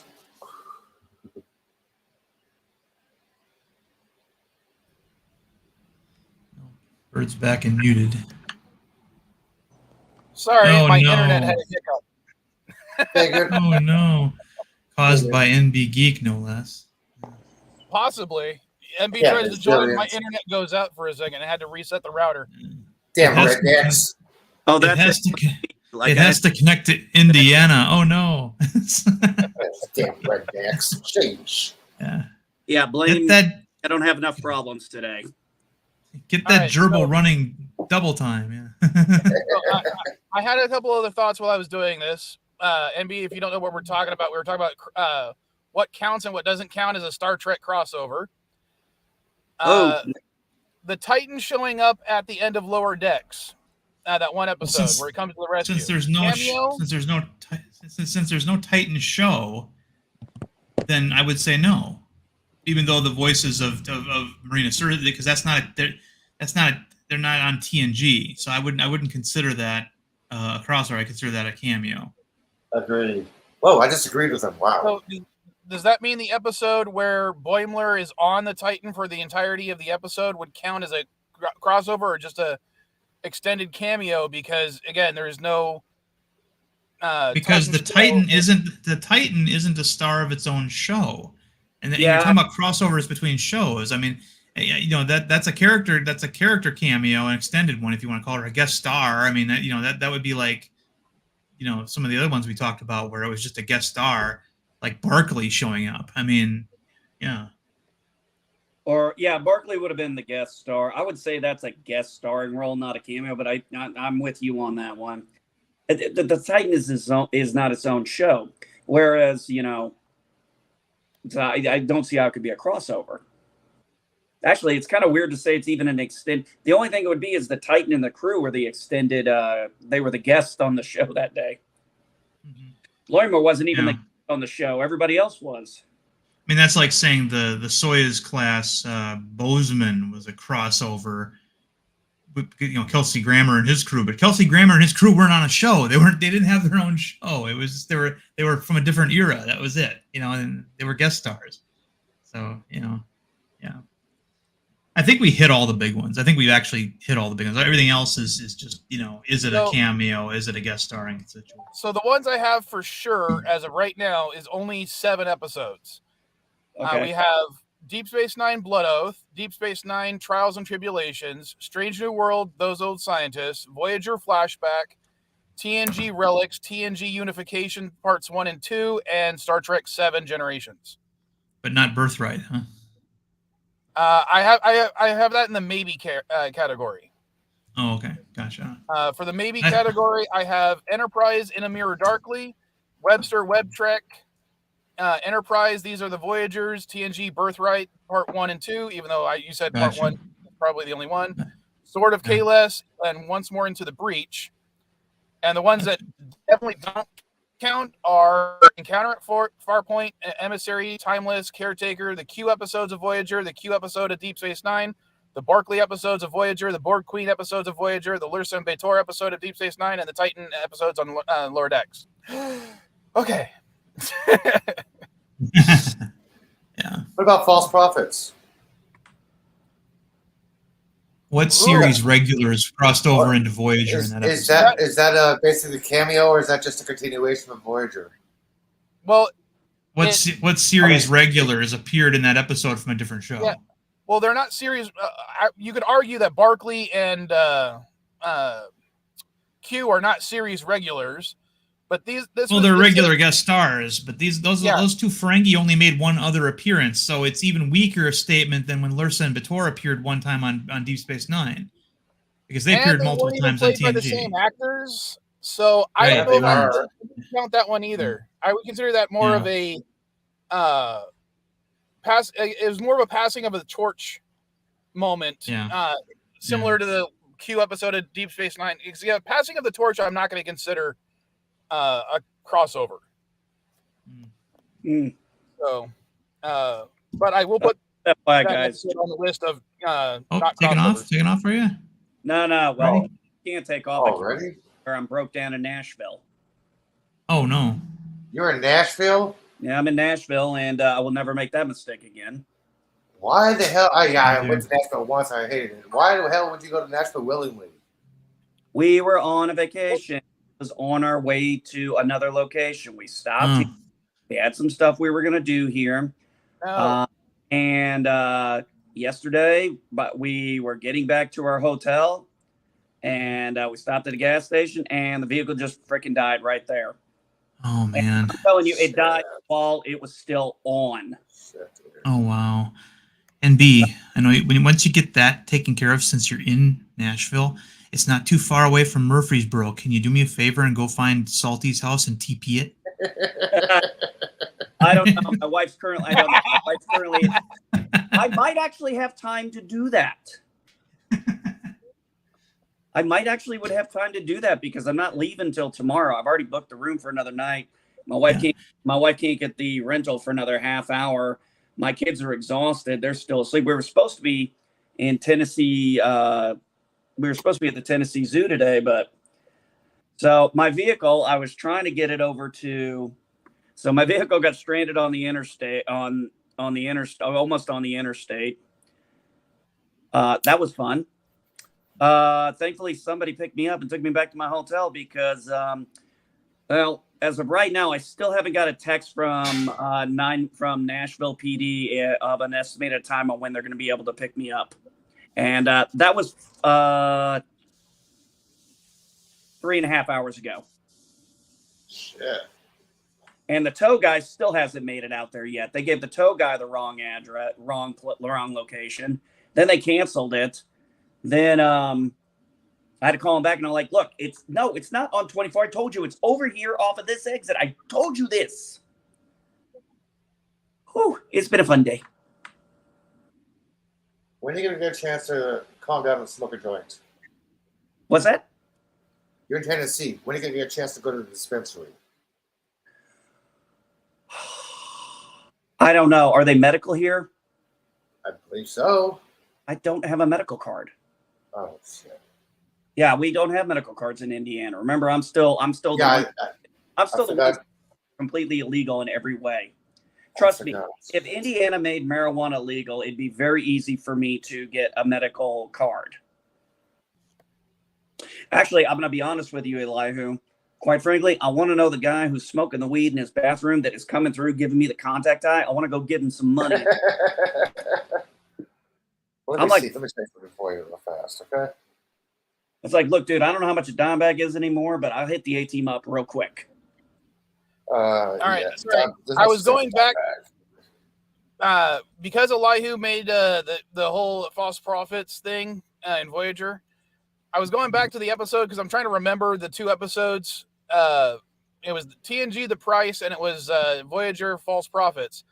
And I'm going to even further say it doesn't count as a crossover because even the freaking wormhole looks different. It's not just the actors are the two Ferengi are played by different actors. The wormhole was made to look different too. And I'm going to say it's just a character cameo, not even a crossover, because I couldn't even get the same effect for the wormhole. Okay, I have another one for you.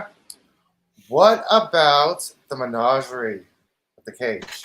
Would that be No, considered a crossover? Because the cage did No. not air separately as an episode. The menagerie basically recapped the cage with different crew, with except for Spock and Una. one, it's the same show. Two, the episode of the cage never aired on TV. Technically speaking, that would be considered, I would think, a clip show. Yeah, it's a clip show of an episode that never aired. Okay. What was it? That season I'm just 2? thinking. I'm like, Love wait, what about the first TV. one? What was it like? That TNG season final season 2. The one Yeah, Shades of Grey. I mean, you wouldn't call Shades of Grey a crossover because if it was crossovering with itself. Yeah. But at least those episodes aired. Yeah, that's true. Elihu, put the bong down. So I'm looking for something right now for No, MD. I do appreciate. I appreciate him trying because the more we can differentiate from actual crossovers would, help out. Hey, NB. Yo, Elihu I is got making me some think we information did for you nail right him. now. I got some information for you, NB. Yeah, what's that? According to this right here, Nashville, Tennessee has medical and recreational dispensaries. Okay, let me. So when you get your car done, go to the dispensary and chill. Okay? I'm trying to help you out, man. Spencer, Trying to trust calm me. down. Oh, there's one right here. Good Day Yep. Farm. Yeah, I'm trying to help you calm down, dude, okay? No, trust me. I think my wife is like literally. I think she'll even take a hit this time. She hits it occasionally, but even I think she would hit it now because we've been spelling you coming sound a up. little pissed. Jealous. So don't have to worry about a medical card, dude. Just chill, Cool. okay? When you Yeah. get everything on Yeah, car, kinda- don't drive away. Get back and chill. Yeah, I'll get there All right. when we get there. But awesome. To continue on a little bit, I was thinking, what about the episodes where Kirk is in Strange New Worlds? Would you guys consider any of those crossovers or Nope. cameos? Nope. Cameo. Nope. Cameo. As of right now, I just don't see that being. Yeah, I don't know. It's kind of hard to figure. It's kind of hard to do that when this is a completely different actor playing Kirk. Well, it's not. Well, we've differentiated between character cameos as well. So, Okay. not just actor cameos. So, as far as the character cameo, it could count as that. The episode where Kirk dies. I'm sorry for spoiling anything. When from the alternate timeline, because that's not even the same Kirk, I wouldn't count that as even a character cameo. Yeah, the only time we saw that particular we saw the Strange New Worlds timeline Kirk in that era. In that episode was when Singh calls him at the end. So it would just be a character cameo. Yeah, character cameo there. All right, so That doesn't count. That was that. I think we got them all. I honestly think we've got them Yeah. all. I think that And is that all we're of them. doing now is thinking of one tiny little element from a different show, and Elihu can't even get that right. So I mean, I think we got them all. So that would mean, as far as the definition we've established, there's only been 7 crossovers in all of Star Trek Mhm. Including a movie. Right. Yeah.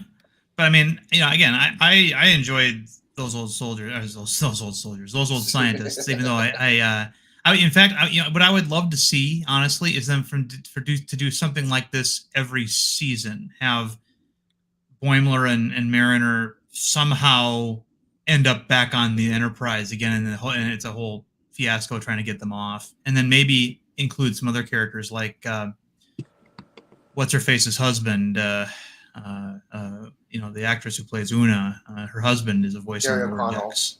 Yeah, get him on there playing his character. Because some of those characters I would actually love to see in live action. To be honest, you could even have the cat doctor, the Cation doctor, show up briefly. Just have a CGI cat person show up briefly. When I told the Vile Child that Una's character is played by Mecca Remain and her husband plays Ransom in Lower Decks, she was like, "Oh, I hope they get to meet in this episode." And at the very end, when he just goes, "Oh, wow, she's hot," basically. Yeah. Not as first officer in the fleet. Yeah. He can get away with that.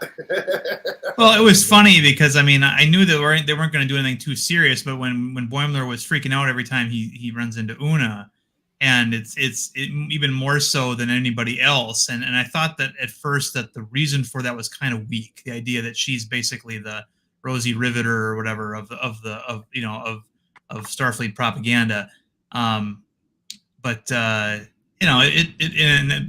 thing about it, you mean a pin-up poster? And she goes, "Well, it's a poster that's pinned up." Are we talking about the same thing?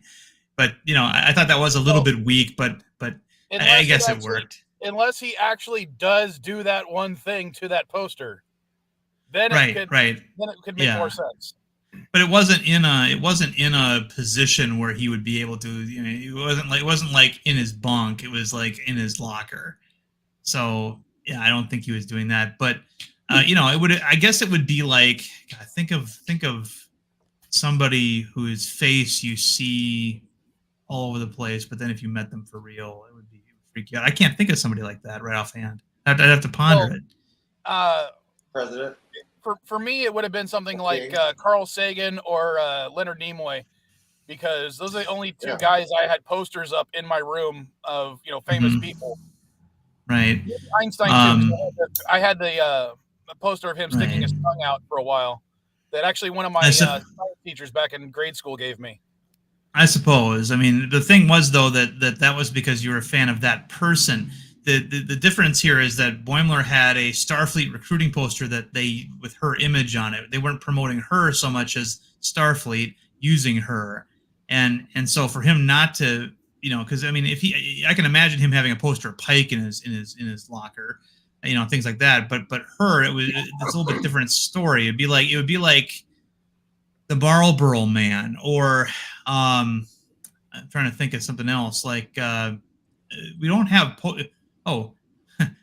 Jared from Subway, right? Oh, Subway ads and stuff like that. That opens up a whole other can of worms now. Right. Before the scandal was broke, I'm talking about, or like here's a better example, perhaps my favorite pillow guy, or something like that, where it's a face that you see, but it's not a face that. Oh, here's a great example. Okay, here's a great example. The diabetes man. Shut up. You tell me to shut up or not? Then to shut up. Fuck you. Yeah, fuck you too.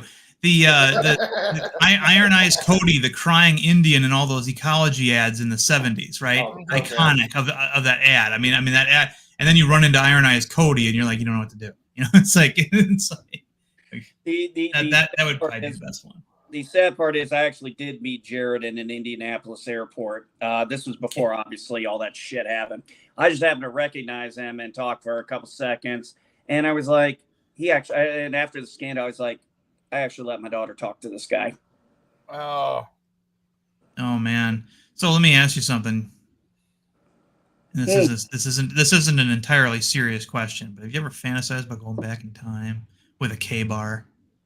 And, to that moment and just slit his throat. Just gonna walk by. No, I would have done no. I'd have cut off his Pisha deal, maybe. No, I'd have tried to do something. I would have tried to see if I could have got away with it.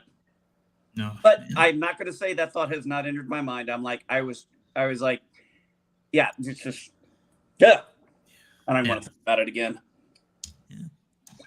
Introducing the new spokesman for Subway, NB Geek. I could definitely- Subway, you know, eat this shit. I'd be like, You know, if you No, change if your I name was to in that Subway, situation, if I could go back in time, I'd rather punch the motherfuckers. That way I could actually feel his nose breaking beneath my knuckles. Now, how many times did you punch him? Because I'm thinking twice. Once to break the nose and the other to make him cry. And then a third time just for sheer satisfaction. Well, I'll break a nose once. it depends on how many punches it takes for him to get on the ground. But knowing, you know, that type of person, I'm guessing it would be a 2-hit fight. You know, I hit him, he hits the floor. The floor? And then the third hit would be me hitting him in the balls just to crush them so they can't be used any time in the future. I don't see this. I don't see an issue with this. I'm going to cut your balls off so you cannot contaminate the rest of the world. Arlie Ermy. Anyway. You gotta love Ari. But that was a great example of a again, we've been dealing this with a newer version of this with Bud Light, right? An advertising some decision that was made where they didn't properly vet the person who they decided to make the icon of an entire restaurant chain. I mean, everybody knows the story of Jared, right? How he walked like 2 mile or a mile to lunch every day and had a 5-inch teriyaki sub or whatever, and all that walking and just eating the sub caused him to lose weight. What they don't tell you is that he worked at a porn shop, and that was that he was walking from the porn shop to the Subway because the porn shop he worked at was in a really bad part of town where you wouldn't want to eat anything there, and they cut that part out. Oh, that's not gonna have an effect on anything. Well, yeah, he was an addict of the kind of porn that you're not supposed to have. So it eventually did. He starts getting money and success, and he starts being able to feed that. He had a new body, and yeah. So and DC Comics made a comic book in conjunction with Subway that showed Jared fighting alongside Batman and Superman. Oh, you are kidding me. No, I'm not kidding you.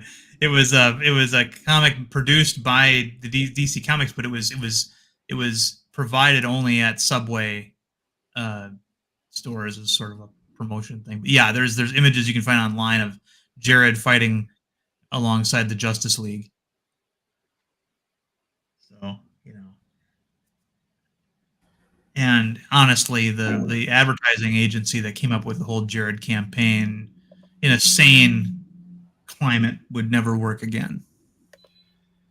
But, that's not how it works. Everybody's to blame, so nobody's to blame kind of deal. All right.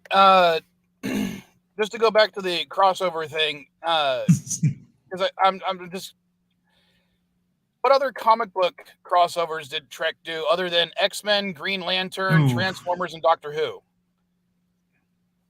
I remember the Star Trek X-Men. Well, there was 2 Star Trek X-Men crossovers, one with the TOS era and one with the TNG era, plus the Planet X book. I know they did a Kelvin verse with Green Lantern. The TOS Transformers one, which was great. Yeah, Legion of Superheroes. They did one with Aliens. DC Comics. There's a whole list available online. Planet of the Apes. They had a crossover with Planet of the Apes. With Star Trek? With Star Trek, yes. I did not know that. Let me look that one up. You go to Memory Beta, and it has crossovers with other properties, and it has a list of all of them to date. Oh God, I typed in the wrong thing. Uh-oh.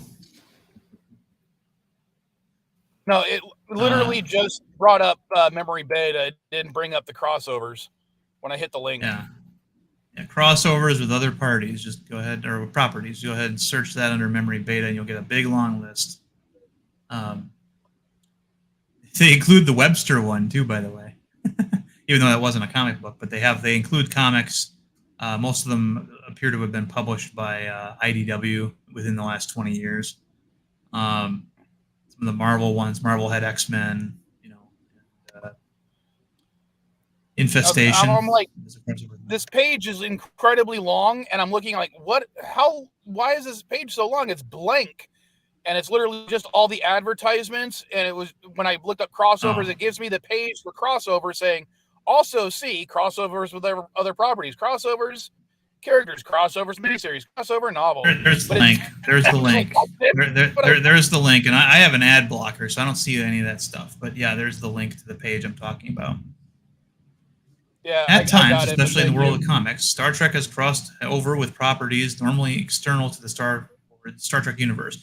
And of course, there has been homemade images that sort of crossover Star Trek with Star Wars, to varying degrees. Those are kind of fun. All right, you guys continue talking. I got to Geloja real quick, but I'm gonna look over Again? this list, Darren. All right. I didn't Geloja yet. It was Elihu that Geloja earlier. Oh, okay. I'm Yeah, sorry. coffee's going through me. Now it's going through him. Gotcha. Speaking of, I need more coffee. And my headphones are reach. Shit, hang on. Ugh. Well, that was the tow guy. He's like, so it's off at 24. I'm like, no, this is why I keep trying to tell him. I'm like, no, it's off this week. He's like, okay, I know what you're talking about. I'm like, good, because I sure as fuck don't.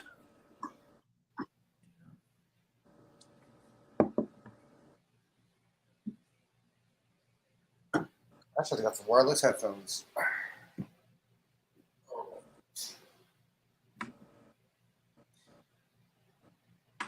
I was gonna take off here, but Wow, I guess I'll wait. I'll do the decent thing and wait for Vilemike to get back before I say I'm taking off. Where'd he go? Excuse me, Geloja. Sorry. Okay. Nah, I was kind of off of there. I had to a call from the tow guy. That's all right. You got real life stuff to concern yourself with today. Yeah, well, I mean, like I said, the only thing is just waiting on the vehicle. Worst case scenario, it's looking like we're going to drive back tomorrow. And then after they repair it, my wife and I'll just have to drive back down here in the truck, pick it up, drive back together. It's life, man. It happens. No big deal.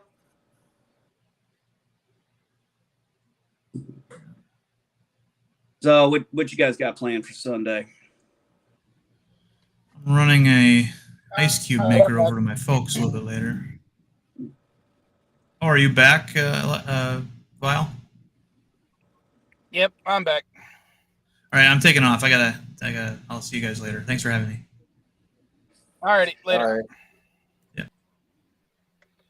I got a question for you, Mike. So, what up? You guys mentioned the writers and actors shred, I think, earlier, right? Well, we didn't really mention it, but yeah. Okay, no, I didn't know if you did or not. I was just curious. I read through. By the way, I read through the thing you sent me. Thank you for that. I think that was you. Who, me? Might have been you. That was somebody. I sent you something? I don't know. I don't remember. I thought it was you. Well, you told me about the dispensary nearby, so that's good enough.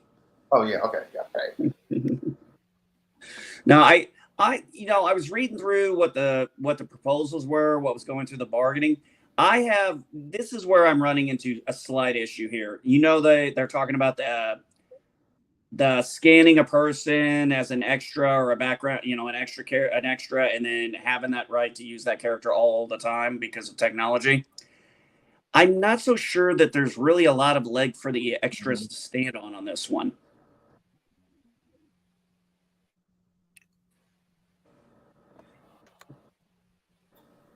Actually, it is. Wow. This list that Darren was showing includes a Flash game. It's just like a model with POP points of purchase. Insurance. Hang on, hang on. What? It's just like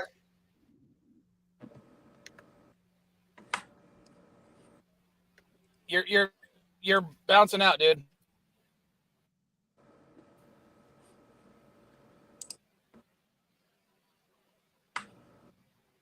Hello? Are you there? I'm here. I'm here. Can you hear me, Mike? I think Who, me? Elihu's. I can hear you. I'm not saying anything. Elihu, I couldn't hear you. You dropped out for a second. I'm here. I'm not saying I'm here. Yes. Now I can hear you.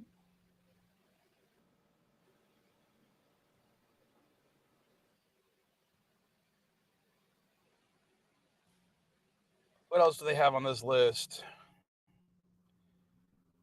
Most of the big ones I've already mentioned.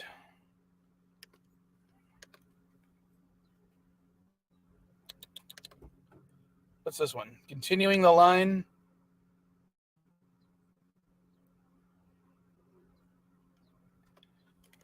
Oh, wow.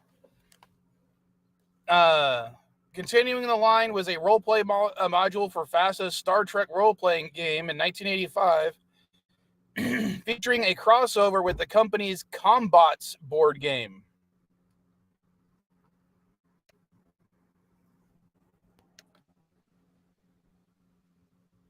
Hello? Okay, now can you hear me? What happened to NB? I don't know. I just came back on. He's gone. I could hear you a lot, but every time I said I could hear you, then you stopped talking. Oh, I couldn't understand. I couldn't. You have been going in and out. Oh, I was going in and out? Yeah, Oh, you were roboting to me. I didn't know that.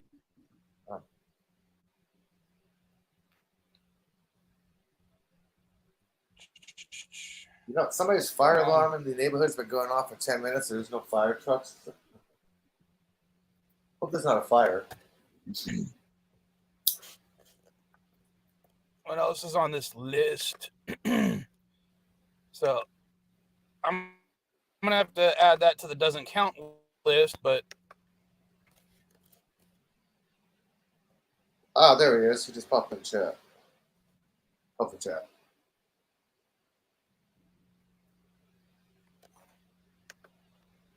oh, okay. Well, hopefully you can drive where you need to and get your car repaired quickly, because it sucks when you're being stuck on the side of the road, especially out of state when your car breaks down. I had something like that happen one time in Arizona when we were visiting the Grand Canyon. My mom's van engine decided to die, and it cost us a very pretty penny to get a new engine for the van. Oh, nice.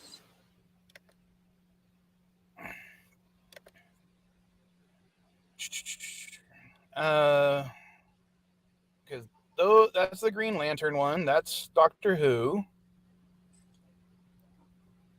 I wonder something. Which one's that?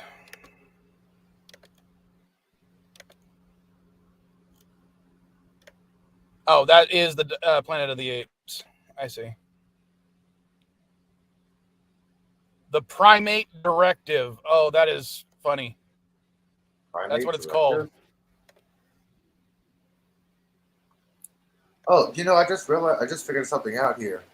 I am no longer streaming on Chrome, which means I should stop cross streaming on Twitter. But apparently, I'm still live streaming on Twitter right now. Okay, so that's cool, dude. So somebody's It's probably cross because streaming on Twitter. StreamYard. It's probably something StreamYards is doing. I mean, hey, don't worry. I like that because if somebody happens to drop out, they're still cross streaming on their platform. That's pretty good. I like that. It's pretty cool. All right, so Legion of Superheroes is on here.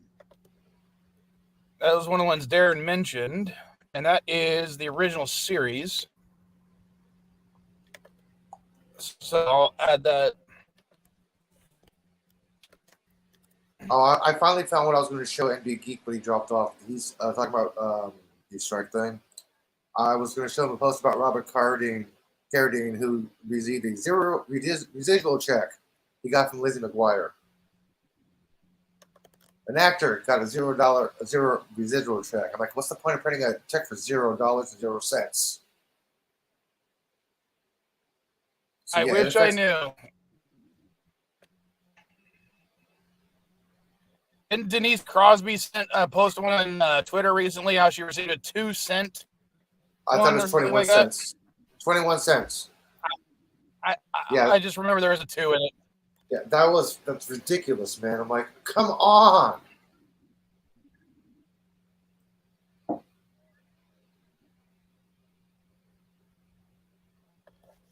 costs more to All right, so print that check than actually what it costs. Sheesh. Okay. IDW did a crossover event called Infestation, which connected properties that they had at the time, which included Zombies versus Robots, Transformers, G.I. Joe, Star Trek, and Ghostbusters.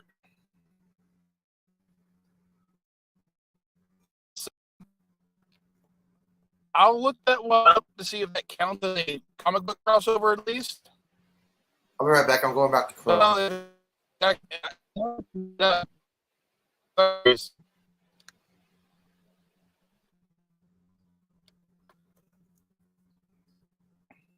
So,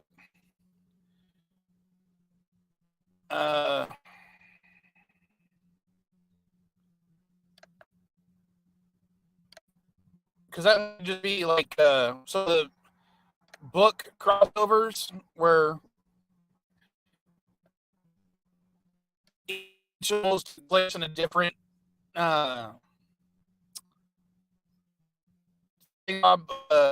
like Star Trek Invasion had one for TOS, one for TNG, one for Deep Space Nine, and one for Voyager. I would probably have those as books, maybe. I don't know.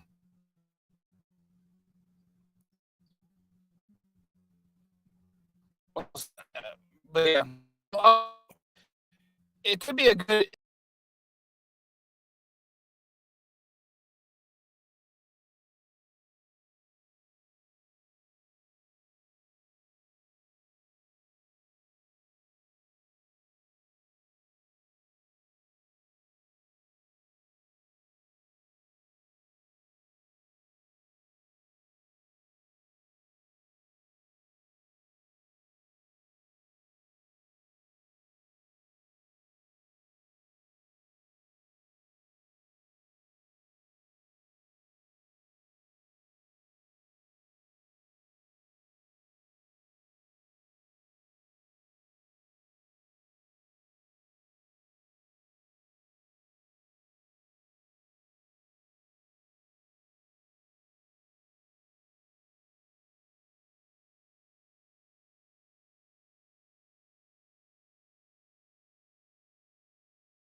Well, I don't know what the hell happened again. Well, I don't know, but that's kind of fun because Bluebird's dead while the Krogan bird was silent. That was funny. Bluebird dead and one up is an away bird of prey. That's funny. That was weird. Yeah, I don't know what the hell's going on. My internet's having as much problems as Elihu's microphone, apparently. Hey, if there's not a computer problem, it's not a CNA stream. And I think I know what's going on with my system. It says I need to update my software. Books. So I'm going to memory beta again, checking out the crossover novels, see what they count. Yeah, basically anything under a certain headers they count as crossovers. So like the Shatnerverse Trek books, Captain's Table. Oh my God! Are you Star still Trek talking about Coda, crossovers? Yeah, he is. Yes.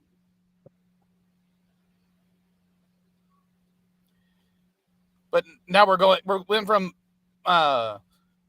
show only to comic books to books. So, but I'm just thinking, you know, these could make a good series of videos to make. But that's just my opinion. I don't know if anyone would actually watch those. Well, after somebody who recently discovered what the yellow means in a Kinder Egg, maybe not. No, the yolk and the white and the yolk. That's what I just discovered. I also got to finish those videos. I've got like 4 of them that are in the pipeline, including one that I made just for Yvette that I got to post. It's just been a pain in the ass to accumulate the clips I want for it because, you know, trying to render it and then, you know, like one of them I tried to upload last week and while it was processing, despite the fact that I had a 1.8 second clip of something, it got copyrighted. Or, you know, and I'm like, it's 1.8 seconds. How the fuck are they trying to claim my video for 1.8 seconds? Get this. I got an email the other day from YouTube, right? Saying that one of my videos has had a copyright violation on it. I'm like, which video is this? I kept on reading. It's my little parody video of Eagly with the subtitles, right? From Peacemaker. I'm looking at this thing. I'm like, wait a minute. It's still on YouTube. What the hell they mean they copyrighted? You know what they took off the video description? HBO link to where you find it, to where you find the episode. That's what was in violation. It was the link itself. I'm like, okay, so I still got the views and everything. Okay, no problem. YouTube is weird, man. I got a copyright for the link to the actual video itself, where you can subscribe to it. I'm like, okay, don't promote HBO. Never mind. Yeah. What was it? Someone was uploading clips of Jet Nerdy to TikTok. And one of my kids found it and said, did you know, start a new TikTok? Because I told them I deleted TikTok off my phone because I just didn't care about it as much anymore. And it took me, I know Rock Solid had some issues with that because a bunch of accounts were posting his videos. And this was just like one person doing little clips. And they were using my footage from my episodes or my live streams, but they were cutting out the audio and putting in their own audio. Oh, boy. So I literally just sent a quick email to TikTok and they removed the channel. And it was like, okay, that was easy. And it happened within, I'd say, 25 minutes. Oh, I'm not nice. saying TikTok is great about that, but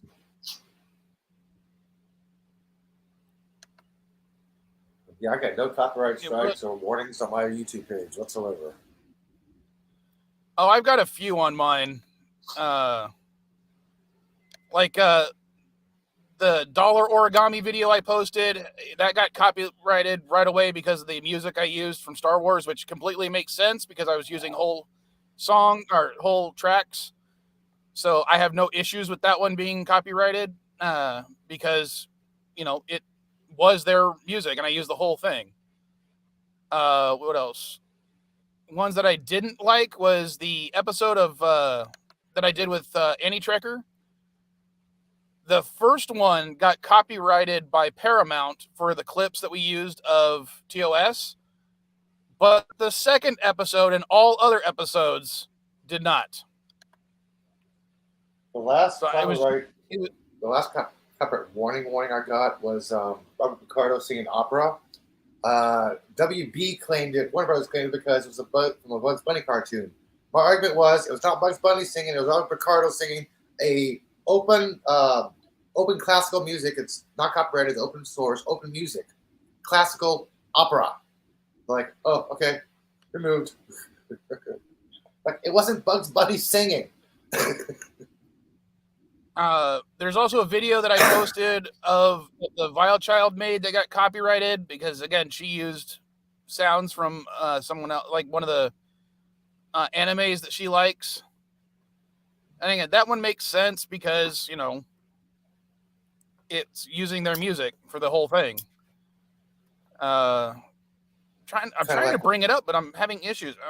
My internet is just not working properly today. Kind of like when I got struck and the video was basically pulled off of YouTube of the Brian May music video, and I had to let him know, I was like, hey, Brian May gave me permission to play this video on my show. Here's the letter. Okay, video was finally put back up. Like, I actually got the permission from the artist. That's the way around it. You get permission from the artist, you can actually play the song and music on your YouTube. I'll have to bring it up later because I'm just having issues trying to bring up YouTube Studio right now. Oh. So your life is a corn album. You got issues. Yes. Very funny. Haha.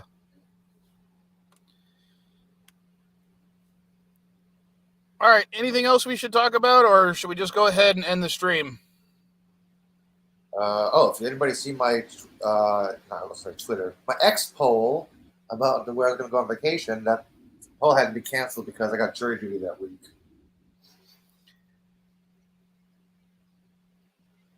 Well, you got to do your public service, but you also know that you can go early for your jury duty, right? I'm scheduled for the week of my birthday.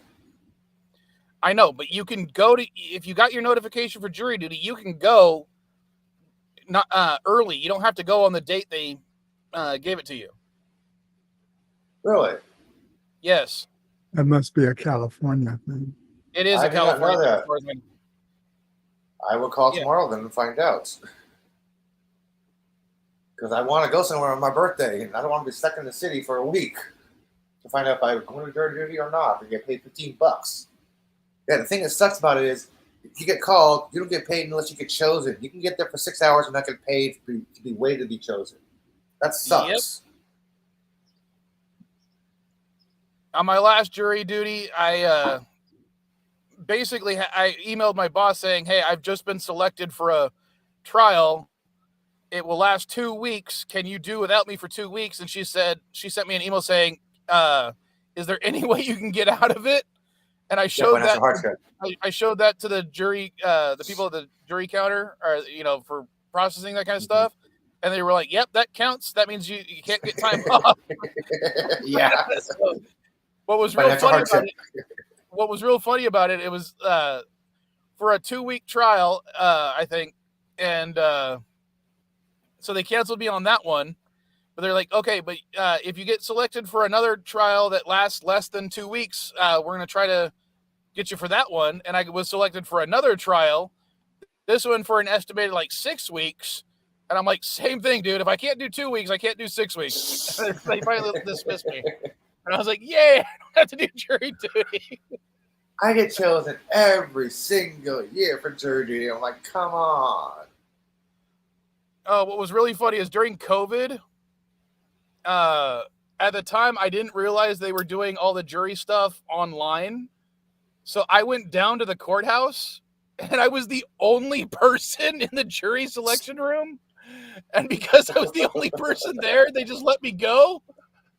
Nice. Don't bother, man. You're excused jury duty. You're all nice. Because no one else showed up.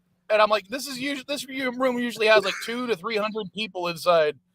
And because of COVID, no one showed up except me.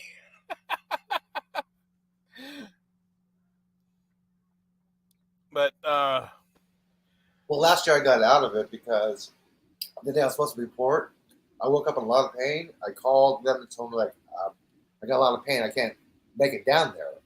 So they said, "Well, I need a doctor's excuse 5 days ahead of time." I'm like, "But this just happened. I'm disabled." It's like, "Well, get your doctor to write a note to the jury thing." So I called my doctor. A week later, I got a call back saying, "Well, we didn't get a doctor's note from you." I'm like, "Yes, you did. I got a couple of my CCs in my email."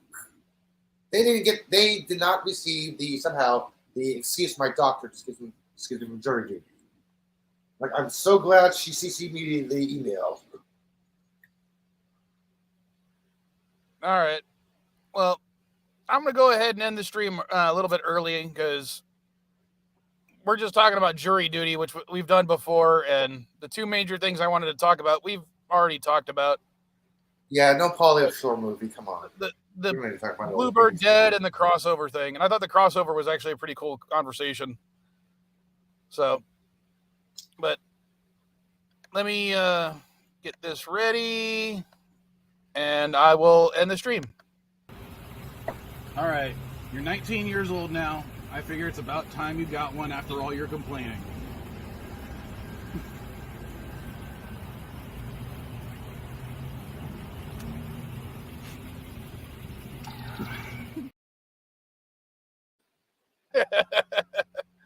All right. Bird. Later, folks. Hey, Bird. Yeah. Is there a Twilight Zone? Is there a Twilight Zone today? No. Okay. All right. Well, I'll see you guys next week. And if Take you haven't care. watched it, go watch the Kinder Egg video that Elihu was calling me an idiot for. And Bird was calling me an idiot